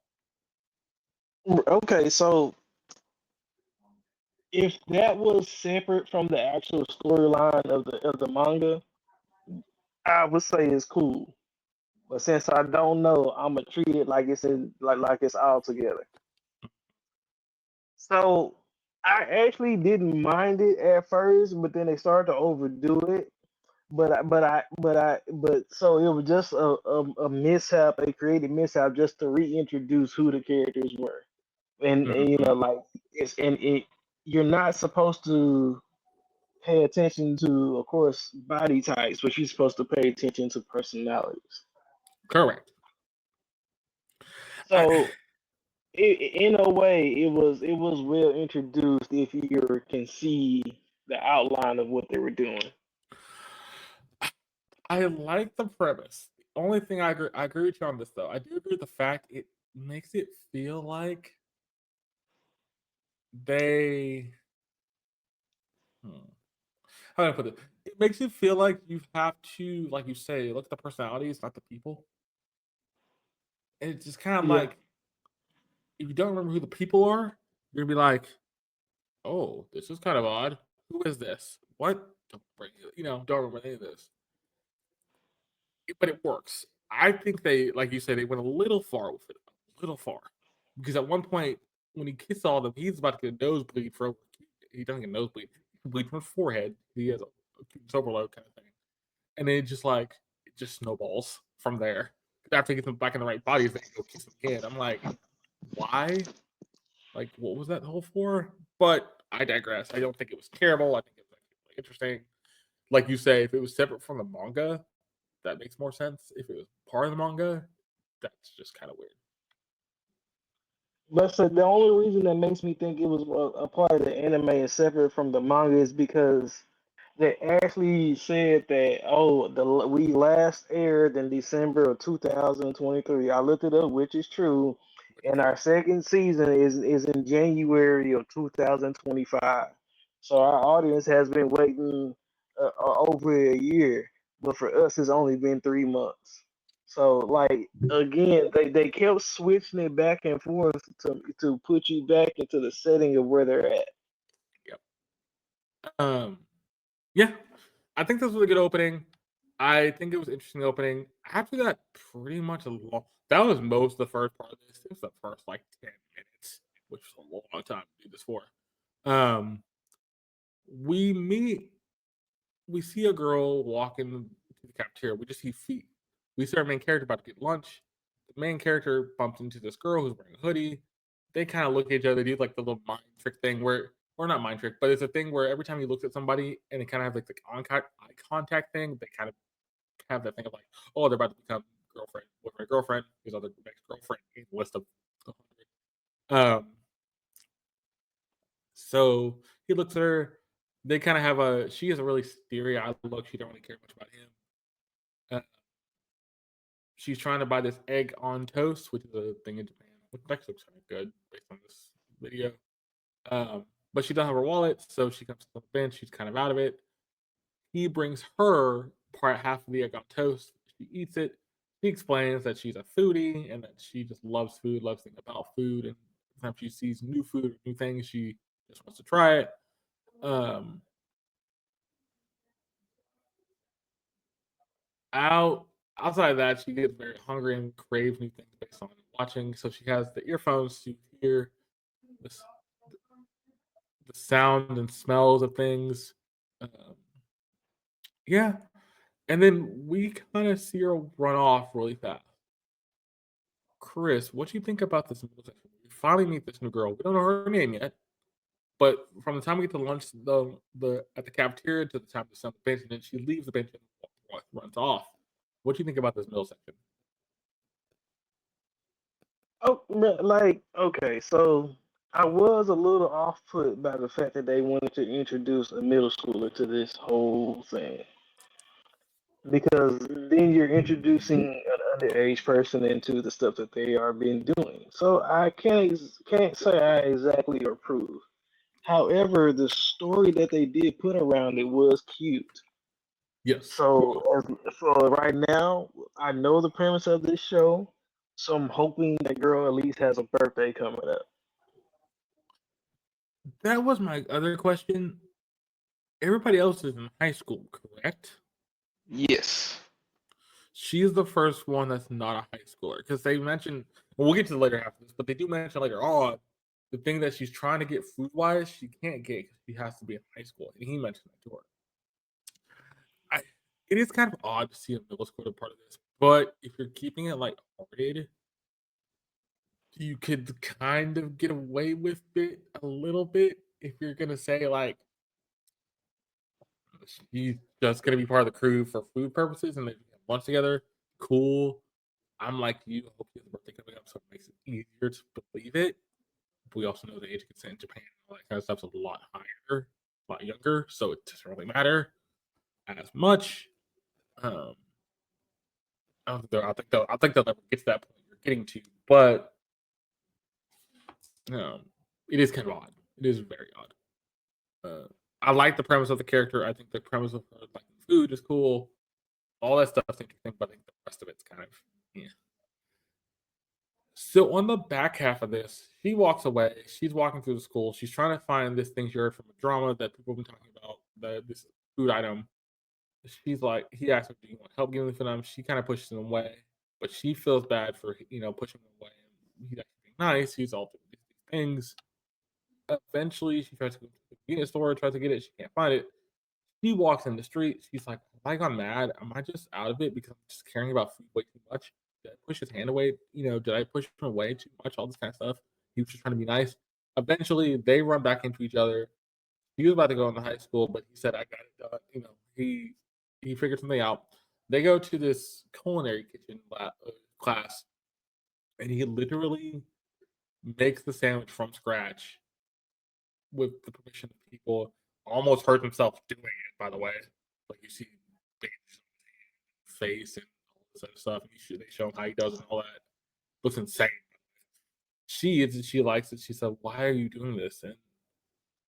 And she asked him why he's doing this. "I just want to help you. You care about food." She explains that she cares about food a lot. She loves the taste and how all the new sensations and smells. She goes into the more the fact like she's been that foodie for a long time, and ultimately they have a little good talk and kind of smiling and everything. She gets kind of irritated because she gets cramp. She kind of like her stomach growls and she's kind of just irritable again. But she's like, "Oh, by the way, my name is I think it's Kanumi or Kazumi, basically." He says that's he says Kanumi's on. By the time she has the cramp stuff, he's like, "Why are you calling me that?" They meet the rest of the girls. She's kind of standoffish for the most part of it. She doesn't like them. But ultimately, he tries to make them work together. And they're about to do this little food competition. But the thing is, you need to do it with a group and not just one person. So as this food competition thing is, she's like, "I can do this by myself. Y'all can eat as much as me." And he's like, "You can't do it alone. You have to with a parent." And pink haired girl, she tells the pink haired girl, "Hey, could you be the mom for this?" And she's like, "Yeah, you want to call me mom?" And she's basically like, "Over my dead body, I'm not calling you mom." But yeah, thank you for. And basically, they're gonna help him get into this. The pink haired girl is gonna help him get into this contest so they can do this to win the money and some other things. And that's where the episode ends. Chris, what do you think about the back half of this? Bro, this was funny. Like, okay, because like I as a person who's been around a foodie girl, I understand. Like I've been there. Like she'll lash out and do anything until she gets what she gets, but when she gets it, she's like a little puppy dog. It's the funniest thing. But there's nothing that a warmer girl like that heart with is if you cook for her, because then anything that she craving, she think you can cook. You see Yeah. what I'm saying? Yeah. So so therefore, bro got major cool points with that. But at the same time, it's like I don't know if I would have did all that for a middle school kid. It's like Nah, I don't know, man. I was like, okay. But I think he had good intentions. His heart was in the right place. Well, yeah. That's the thing we're getting at here. His heart's in the right place, so he wasn't trying to. And you can tell the way they tell it. He wasn't trying to be his. He's not trying to be her boyfriend. Basically, it's just a good intention of doing something good for a kind person. But we know the premise of this show, though. That's the other problem. We know where it's headed. So it's like, how are they going to play with that line and make sure it doesn't go over that line, but also can still contribute to the story? I like the back half. I want to see the cooking competition or the eating competition. I think it was the eating competition. See how that goes. If they win, I'm not be surprised if that endears her to the rest of the girls. Ultimately, I'd be okay with that, but also I'd be like, okay, how are you gonna explain this? And you don't have to explain. They'll just explain it away pretty easily. Before I ask for the rating, I'm gonna have everybody get solo leveling episode 14. We'll get into that in a second. Bum, Chris, bum. what would you give the 100 Girlfriends Who Really Love Me episode 13? Her name, which we find out is the middle schooler they're referencing there. For a rating. I'm gonna give it a 6.5, sir. 6.5. Explain. Because I do like the fourth wall break and how it was placed, how it was put, and then they kind of ignored it for the rest of the half, which is okay. That's why again I'm saying it's probably a separate between the anime and the manga. I do not like the fact that it is in middle school and the proper use of this show, and like y'all have already kind of crossed the line a little bit. So it's like, what do you plan to do with this show? So, however, let's like you said, the character does seemingly have good intentions right now. So it's like, okay, we just have to kind of watch with curiosity and make, and just, yeah. It stays with good intentions. I'm not worried about it, and you'll never. And like you say, if they could write to where she becomes 18, high schooler by that point, something of nature will happen where it will be legit and everything will be fine. Usually, Or that is usually how the anime works. They will make it or legit in some way, in some form or or fashion. or it's a one-off story, and she's not going to join the crew proper. But based on the way they touted her, she's going to join the crew proper. So it's a weird dichotomy there. If I had to give this rating, I would give it 6.5. I would say I would give it actually I would go a little higher. I'd give it 7. Because the fourth wall break stuff was funny. The storyline, how do you get the new girl, Kuzumi, it's really interesting. Outside of that, I think the rest is kind of like the fourth wall break went a little too long for me. I think that fourth wall break went 10 minutes. That could have been like a 5-minute thing. Maybe less. Because that was a lot to try to do. That's a little alongside the intro because the intro wasn't in the beginning of that. We had the recap stuff. So yeah, 5 minutes of that. But ultimately, I can't get too upset. It worked out. We'll see where it goes. 100 Girlfriends is a fun show. I think it's the weird one where it's like we've seen before, giant quotation marks, that work better. But this one has a more lighthearted turn to it for the most part. So we'll see how our main character handle it. But let's get into our main course. Solo leveling episode 14. What? Here we go. This Oh, this episode's gonna be insane. We'll talk about it after. And oh man. there's one big thing about this episode I think I want to talk about because it's something that people are kind of upset with, but I don't really think they should. We'll see. But in a second, I will say 3, 2, 1, and then we'll get going. Chris, you ready? Let's go. All right. In 3, 2, 1, let's go. So leveling episode 14, I suppose you are not aware.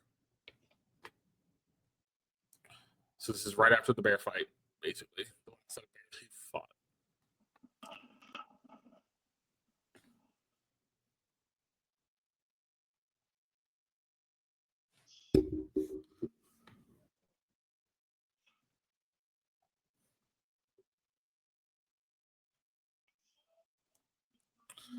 Still a good song. Still an amazing song.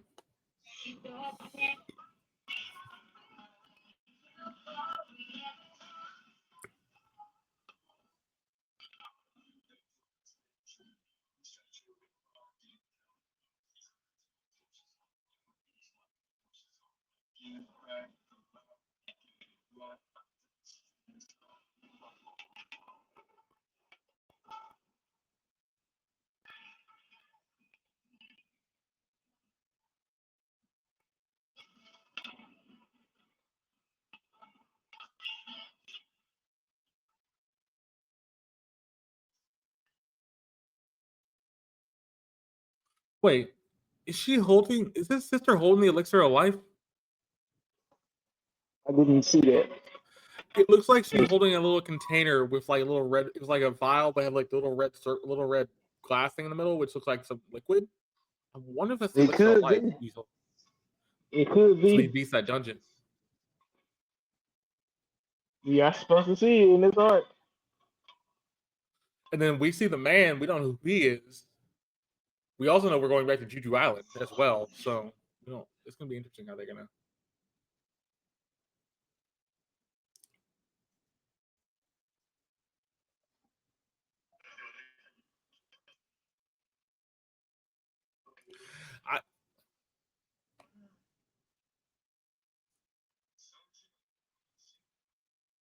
I don't know why you're still there.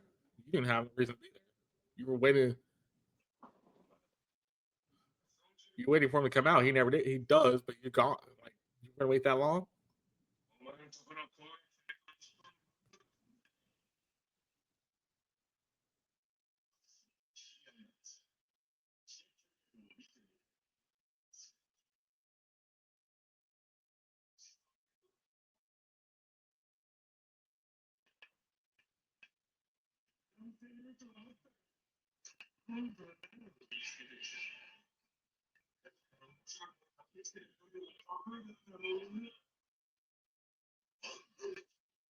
I think that's just so cool. Like, change like, I could beat you, right? I'm the president of the White Tiger Guild. No, that's just a fight between two S ranks. Woo! Yeah, if I'm the guy on the ground, I'm just getting out of that area right now.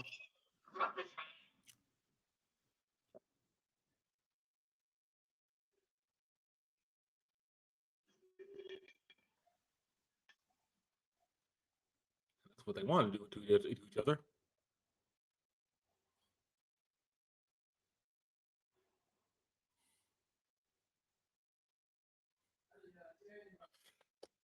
So, are we saying that man literally ran from where he was fighting with the A rank to here and see all the bears were killed? No, I think there had to be some time to pass. Okay, because last episode he runs from that scene and kept running and No, keeps but running that direction. But they also said, like, remember they said about 1 hour there, like 7 days there, and Oh, then 3 they days. ended up saying it in this, and it's already been like a week there or something. Yeah.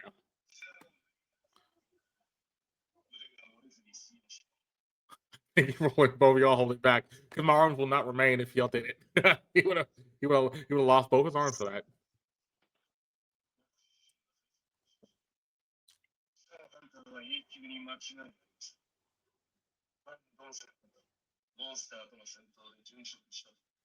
Which he don't believe. He don't care. He don't believe.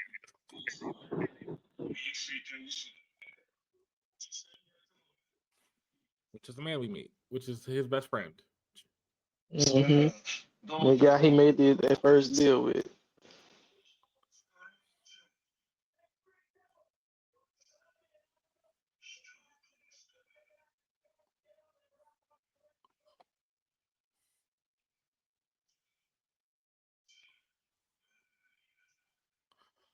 Wait, he gets that call.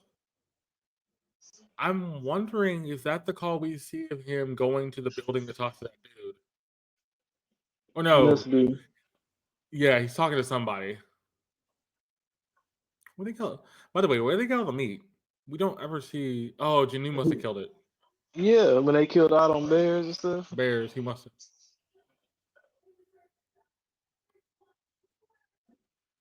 You just got mad. That's the thing. You just got mad.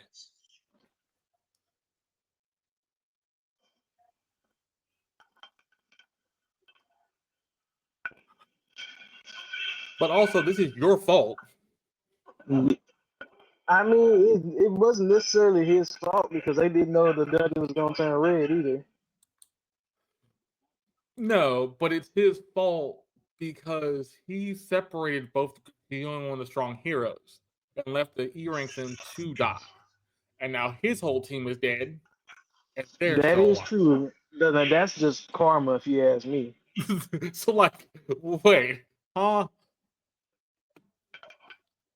Nope. She knew it stopping you there.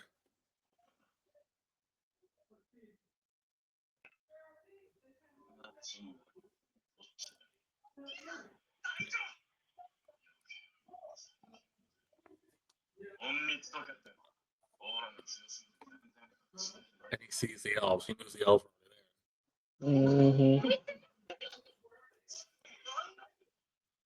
See, they didn't waste no time cutting to the meat. there. No, they don't. That's the thing. They don't waste the time doing all the backstory. As much as that first episode had a lot more backstory. This one doesn't. This one has a That's little what I'm less. saying. Like they get a lot of story done even in the backstory episodes. Like, okay.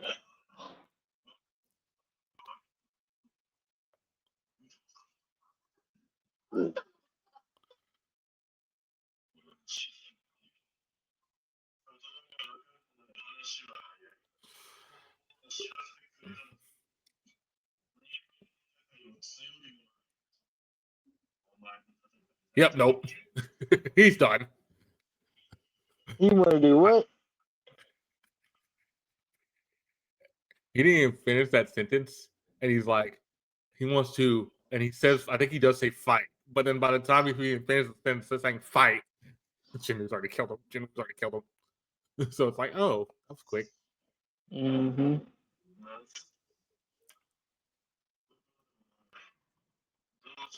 This line's interesting. You pretend to be human, but you're not human. Because the system sees him as another monster. As a monster. But it's funny, this line also is interesting, where he says, you hear the voices, right? But we don't hear it next to you.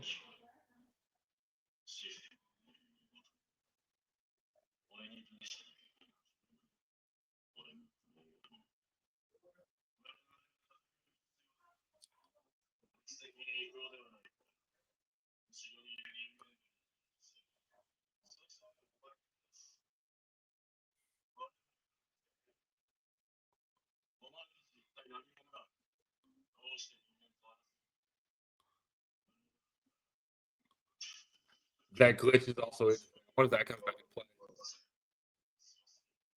That's where he glitches out.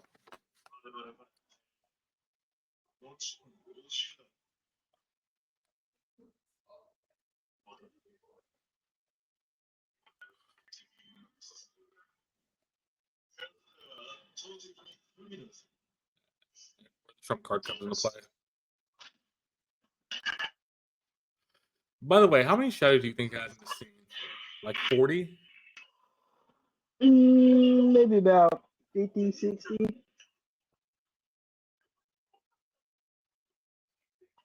said 50 or 60? Yeah. Wow. If he does, he's gotten more power. He's gotten powerful since the last time we saw him. Because I think But he it's get all kind the way of hard to tell because it looks like when the shadows switch back so far back, it's hard to tell. Mm-hmm.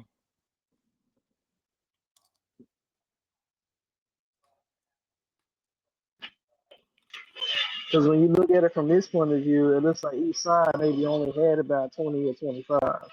Yes. I love how Janu catches that just off the thing. And And then just starts slaughters them. slices them up. Doesn't hesitate.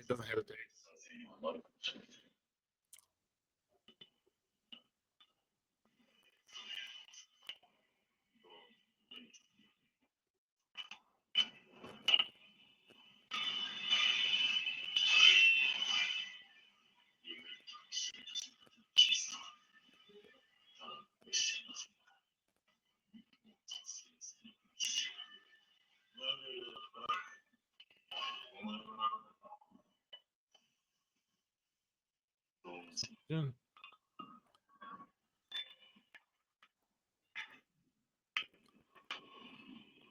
Woo. It's just the speed they've animated this at, but also the fact that the motions are smooth. They don't feel out of place.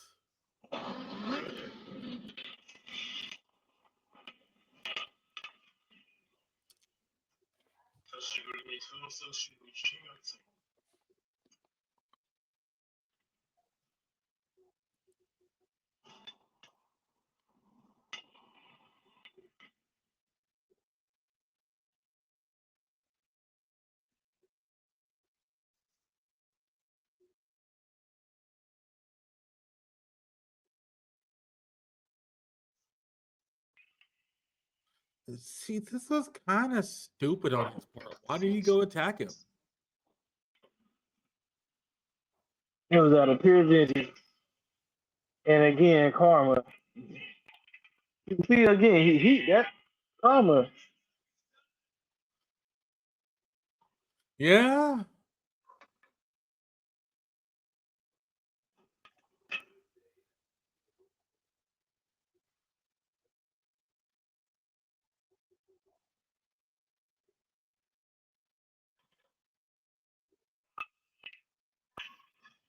They had to do this recap.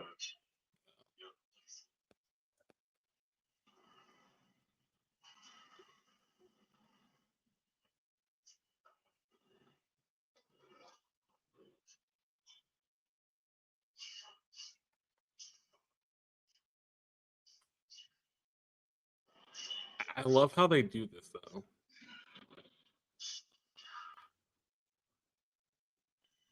And then by the time that happens, you see this. He wasn't hiding.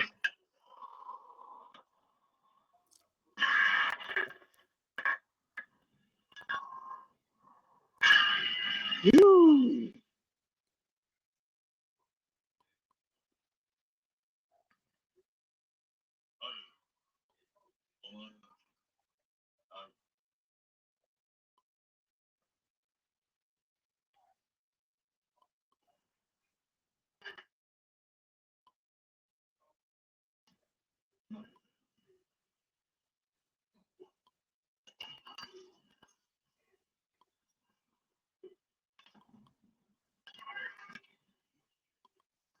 He's a bruiser.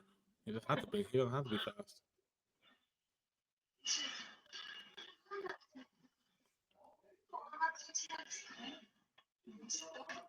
That bear doing work. Jeez. But them elves ain't no punk though. Yeah.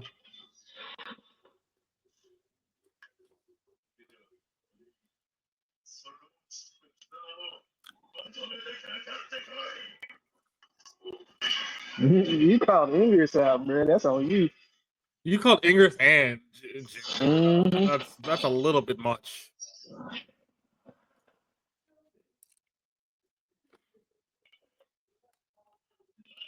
He using taunt. Okay.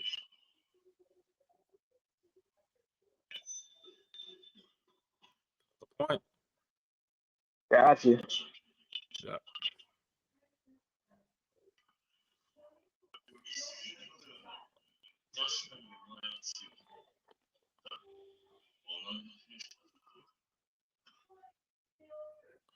Oh, your soldier's dead.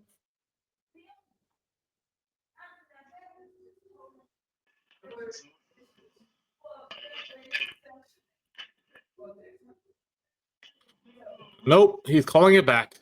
Mm-hmm. Right back in your heart. Yep. Broke your stuff.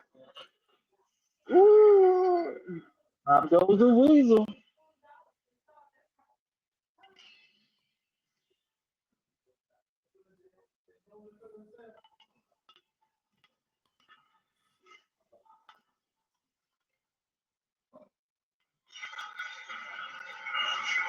Oh, Janu's not done yet.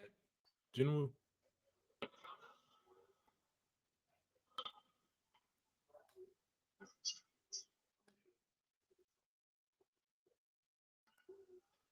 Behind you. Yeah, bro, it's over. Like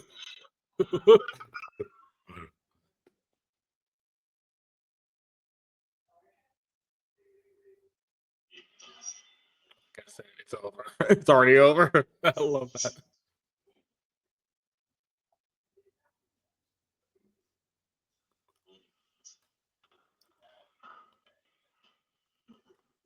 And Iron's how Iron's already like.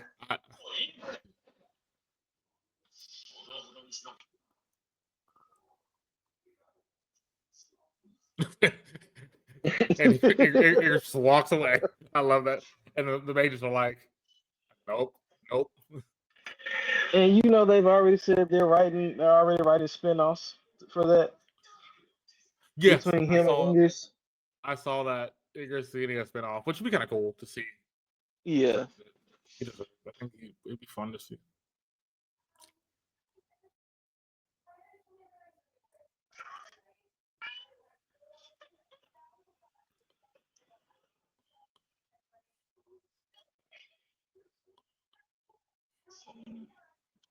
You gonna try it?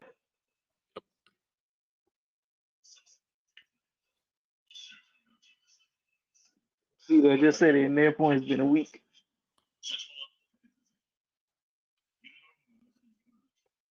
About a week in that dungeon trying to survive.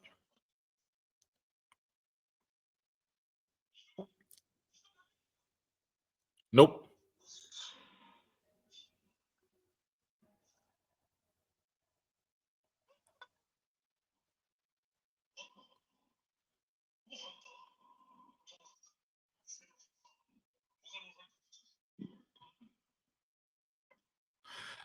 I love the cool demeanor of just like Jin walking out. He basically has his hands in his pocket, just walking out with his face looking down. You don't know what has gone on from that point on. It's just like, Because whatever happens in the dungeon stays in the dungeon. Well, he how?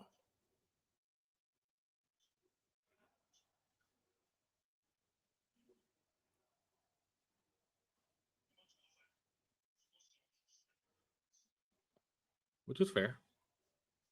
No, just simply shrug you off.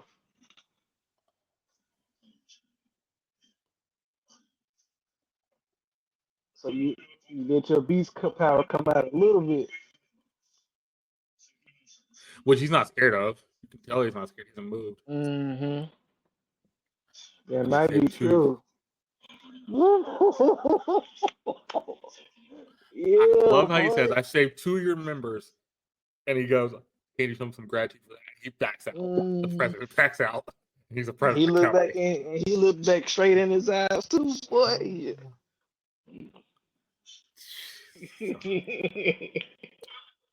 Bro, yeah, see, that's when you know you on a different level than the S rank. He's probably not at S rank power yet either, which is even more funny. He's no.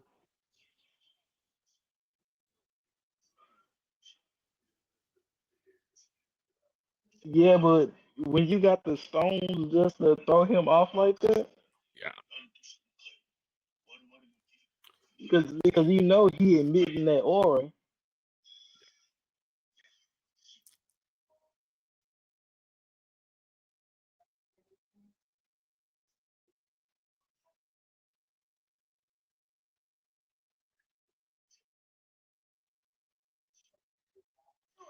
Yeah, this is the first time she calls him by his actual name. Just sir.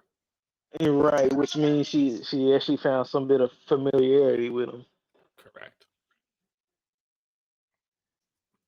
3 a.m. in the morning. Good. That's insane.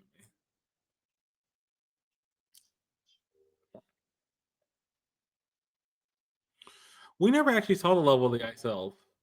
Did they ever say what level they are? Nope, I don't remember seeing the little bars above him because remember in the first season, they never came up. So we never got what their actual level was. Nope. If it was higher than what that was, cool, you know.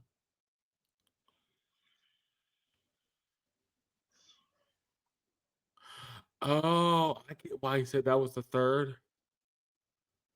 Icarus, Iron, Elf. Right. That makes more sense now. Because Elf would have been the third, he would have gotten the third time.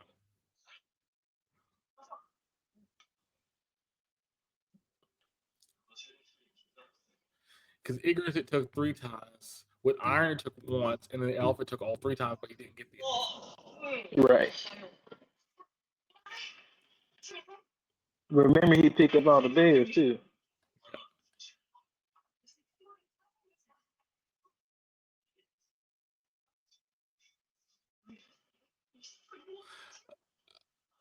I love how he's shot. He's just like, bro. I feel him though. He has genuine concern. Like I feel him. See? And I love that. Just looking nonchalantly. And nothing, never mind. Yep.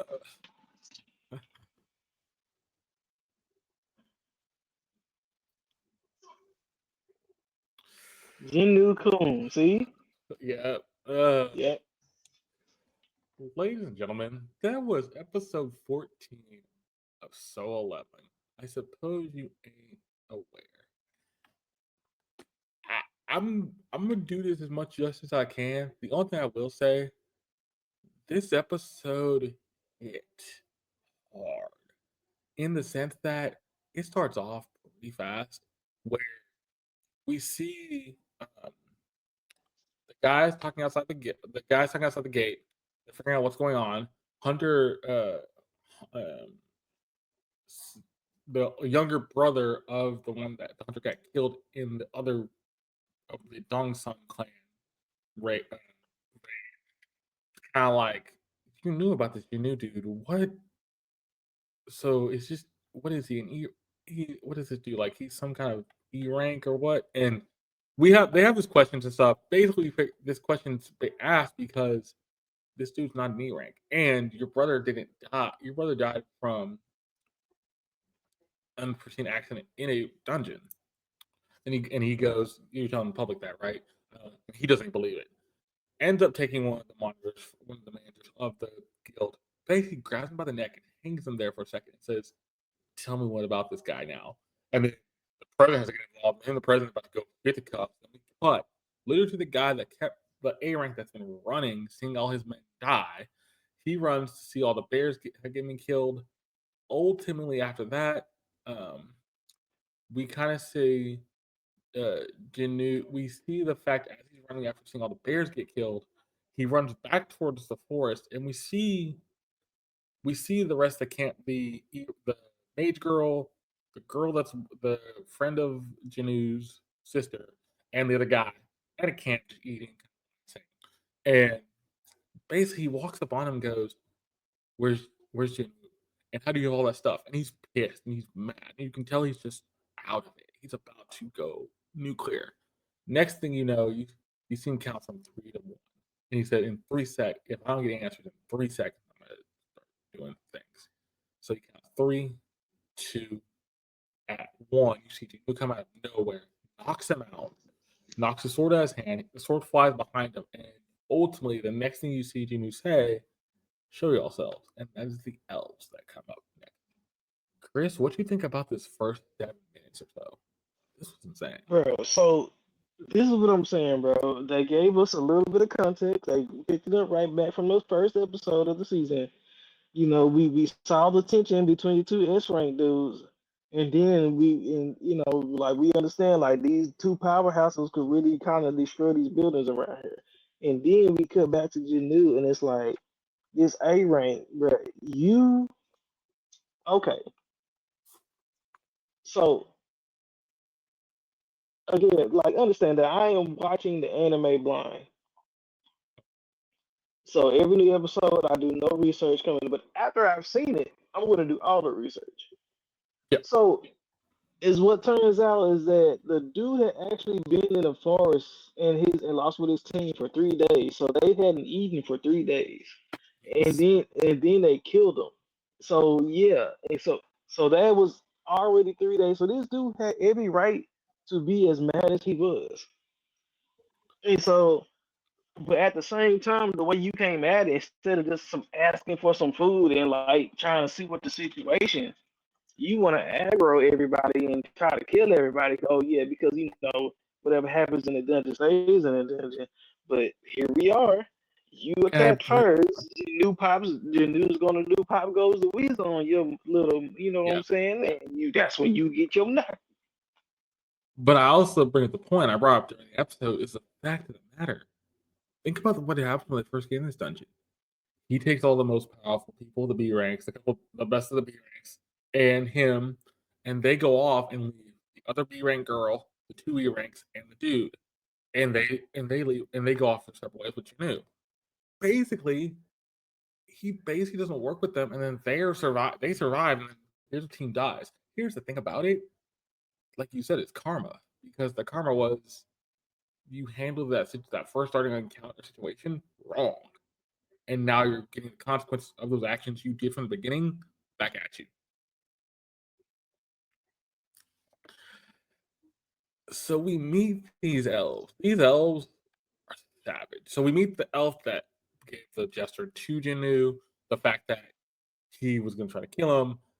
Before the pet elf gets finished his sentence, he wants to.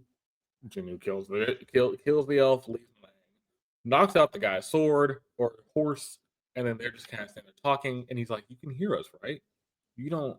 You're not human." And the elf explains, "You're not human. You can hear us." And he's like, "Oh, is that because the system?" And the girl, before that girl goes, "You can hear what they're saying, so you can hear Magic Beast." And then they have this long conversation. Basically, you give us the humans, I'll let you go free. Not going to happen. Ultimately, he repeats the same line again. Not going to happen. So he kind of glitches out. Then we get into this thing. He's like, "You don't have enough people for fighting me."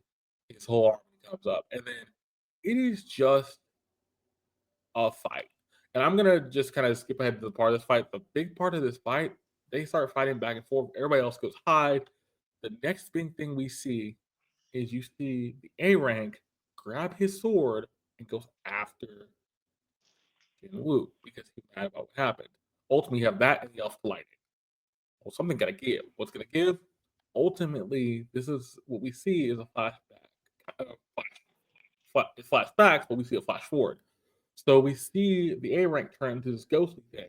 How we get to that point, they show us the same thing again, but this time Igris appears. Igris kills the A rank to make Iron.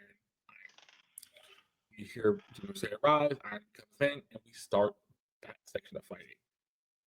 Chris, what do you think about this middle section? This middle section was mainly a fight, but the big thing out of this, we got Iron as a shadow. What do you think about this Bro, section? bro, this whole section was just flat out savage, bro. Like, okay, so the A rank is thrown, and it's like, bro, and he's telling all these elves, like, look, y'all bloodlust is too immense. Like, just go ahead and show yourselves. And then, bro, they roll in. You know what I'm saying, bro? Like, at first, you do it, bro. Until the new said arise, bro, it looked like, bro, it like a gang war. That's exactly what it looked like, bro. Everybody rolling deep, homies leaning on homies, like, you know what I'm saying? And then boss man say, yo, so this dude right here want to do something. And before he even finishes his sentence, bro, dude's head is non-existent from his body.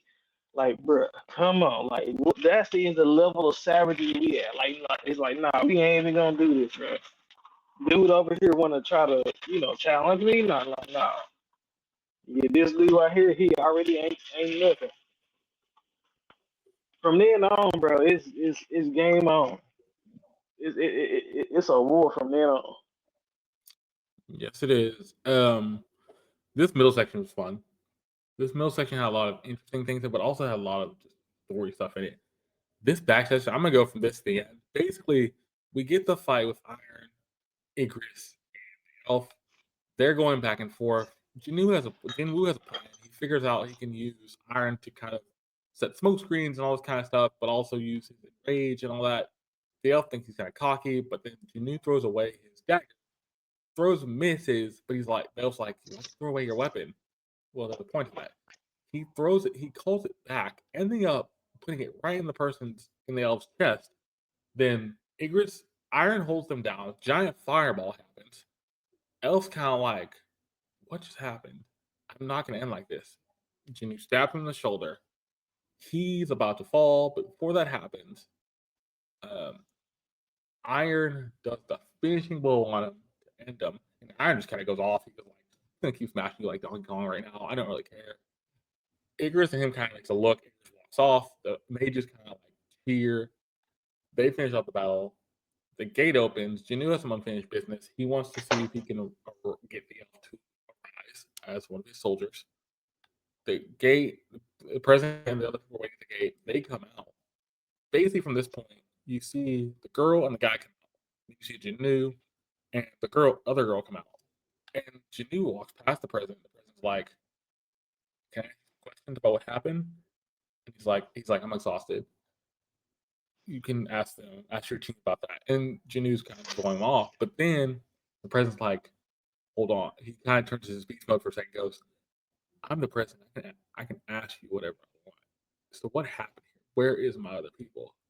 And Jinnu turns it on a flip and goes, "First of all, I saved two of your members. Secondly, I deserve a little gratitude for that because I think that wouldn't have happened without me." President backs down, says apologize. Jinnu walks off with the girl. They leave in his jeep. Then he asks Hunter Park, "So what's up with that dude?" And that he was just a little off after they came out of the dungeon. Something came up, and when the manager says he's a good dude, he's one of the best, and he tells the manager, by any means necessary, get Jinwoo in the White Tiger clan. So he takes sister's best friend home. It's about 3 a.m. based on the clock on his thing. And she said thank you. She tells Jinwoo thank you, actually says his name. He talks about he couldn't get the elf to arise and everything. Ultimately, he's washing up and he's thinking about the fact that he's done. He said 3 times. So he talks about basically talking about Igris, Iron, and the elf. The elf's the 3rd time where he couldn't get him to arise, but the first 2 times he could, basically. But also all the other things he's arised bears and things like that. So next morning we see Jin Ho waiting outside. They're about to go some raids or something. They're in the van. They go pick up the sister's best friend again. They have a conversation. Jin Ho's kind of confused. What's he talking about? What is he mentioning? What is going on? And he's kind of surprised because the sister's best friend goes, I think she goes Jin Ha, basically kind of like a nice, like a really sweet way. And he's like what now? And he's like, she's underage. And Jinwoo's line for this is it's so great. He goes, and he said, "Time to get to work." And she mentions like, when we get to the job and get to work, he's like, you hear Jinwoo go, okay, nothing, never mind. And he says yes, and then leave. That's how the episode ends. Chris, what you think about this back half? This back half is really good. So, bro, okay, from the ending fight, bro, like you got to understand this elf king dude, whatever it was going absolute ham. Yes, he was. Like Jinnu, I don't know if he was exactly struggling going up against this dude, but he definitely was powerful. And Mm-hmm. then and then like you said, that stupid A ring, bro, like you charged at him, Ingress dealt with you at the same time. Then he made you arise, but now we got our new character Iron, who is basically Janu's powerhouse. Like just somebody like if you need a hook, this is his hook. But Yep. then, but even then, Iron can't go 1-on-1 with this elf either. But the elf gets cocky, and then, bro, that's pretty much the end. Like, bro, you got cocky, you called all of them out, and you got dealt with. Like, you got dealt. So, Yeah, you know what I'm saying? this back half with Iron and just getting that last fight was so good. And then the storytelling with Jin Ho, the fact that Jin Ho's kind of confused, like, why are you calling this girl this? And she's underage and all this stuff. And he's like, and that whole story, I can't see how they're going to flesh that out. But like, this episode was amazing. This episode was fun. Before we end the podcast, what would you give this episode for a rating? Bro, I'm happy to give this episode a 9.2. Yeah, it's worth that. It's worth it. Yeah, And you kind of explained why. I would have to give bro, it a 9.8. because go ahead. Go ahead. I said I would have to give it like a 9.8, but explain why. So it's like, bro, it's like this episode is like you still give us story, you give us the action, and then you give us the dialogue that you don't see in a lot of TV shows nowadays, bro. Like the dialogue, the freshness, bro. Like this dude's aura about himself is just cool as a cool cucumber. And I mean, even at the very end, when you this S rank dude trying to get all up in your face and everything, you still smooth as a cucumber and like almost flick him off your shoulder almost. It's like, bro, don't touch me. Like, bro, do you realize what I just did? That bro, don't touch me. You know what I'm saying? Like, I feel him, bro. Like, The one thing I'll mention before we end the podcast, I gave it a 9.8. The one thing people were kind of annoyed by, and I can't really tell from here, I did read the manga, so I do remember what they're talking about. It's when Iron becomes Iron. When the A rank becomes Iron. That whole sequence is a lot more bloody and more gory, but it seems like they toned it down here. It doesn't seem that toned down. I get what they're kind of saying, but I don't really see it based on what I've listened to, all that kind of stuff. It seems like they just kind of shortened that sequence. That whole section there is pretty long in the manga. It's like a good couple chapters, like a chapter long. So with that whole thing of happens pretty slow. Not super slow, but slow. But they kind of which is fine. Sequence of him becoming Iron and like him saying arise 3 times and all that kind of stuff doesn't make sense. But I think ultimately, yeah, it was good. I think the animation was good. It works. So I'm fine with that. Yeah, this episode was fun. I'm looking forward to next week, episode 15, which comes out Saturday. We'll see where the story goes, what Jinho thinks about all this, how this all plays out.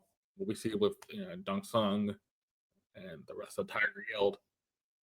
But that was episode 89 of the Anime Dojo. I hope you did enjoy. We'll be back next week for episode 90 of the Anime Dojo. We'll have episode 15 of Soul Leveling, and we'll have episode 14 of 100 Girlfriends Who Really, Really Love Me, alongside some news and other things as well. I do thank Chris for joining. I do thank Deon for joining us for earlier with the new stuff in that portion. But yeah, we'll see you next week. This will go up on YouTube on Thursday, and it'll hit Spotify in the process. But I do thank you for watching. Hope you did enjoy, and hope for next time. See you. deuces.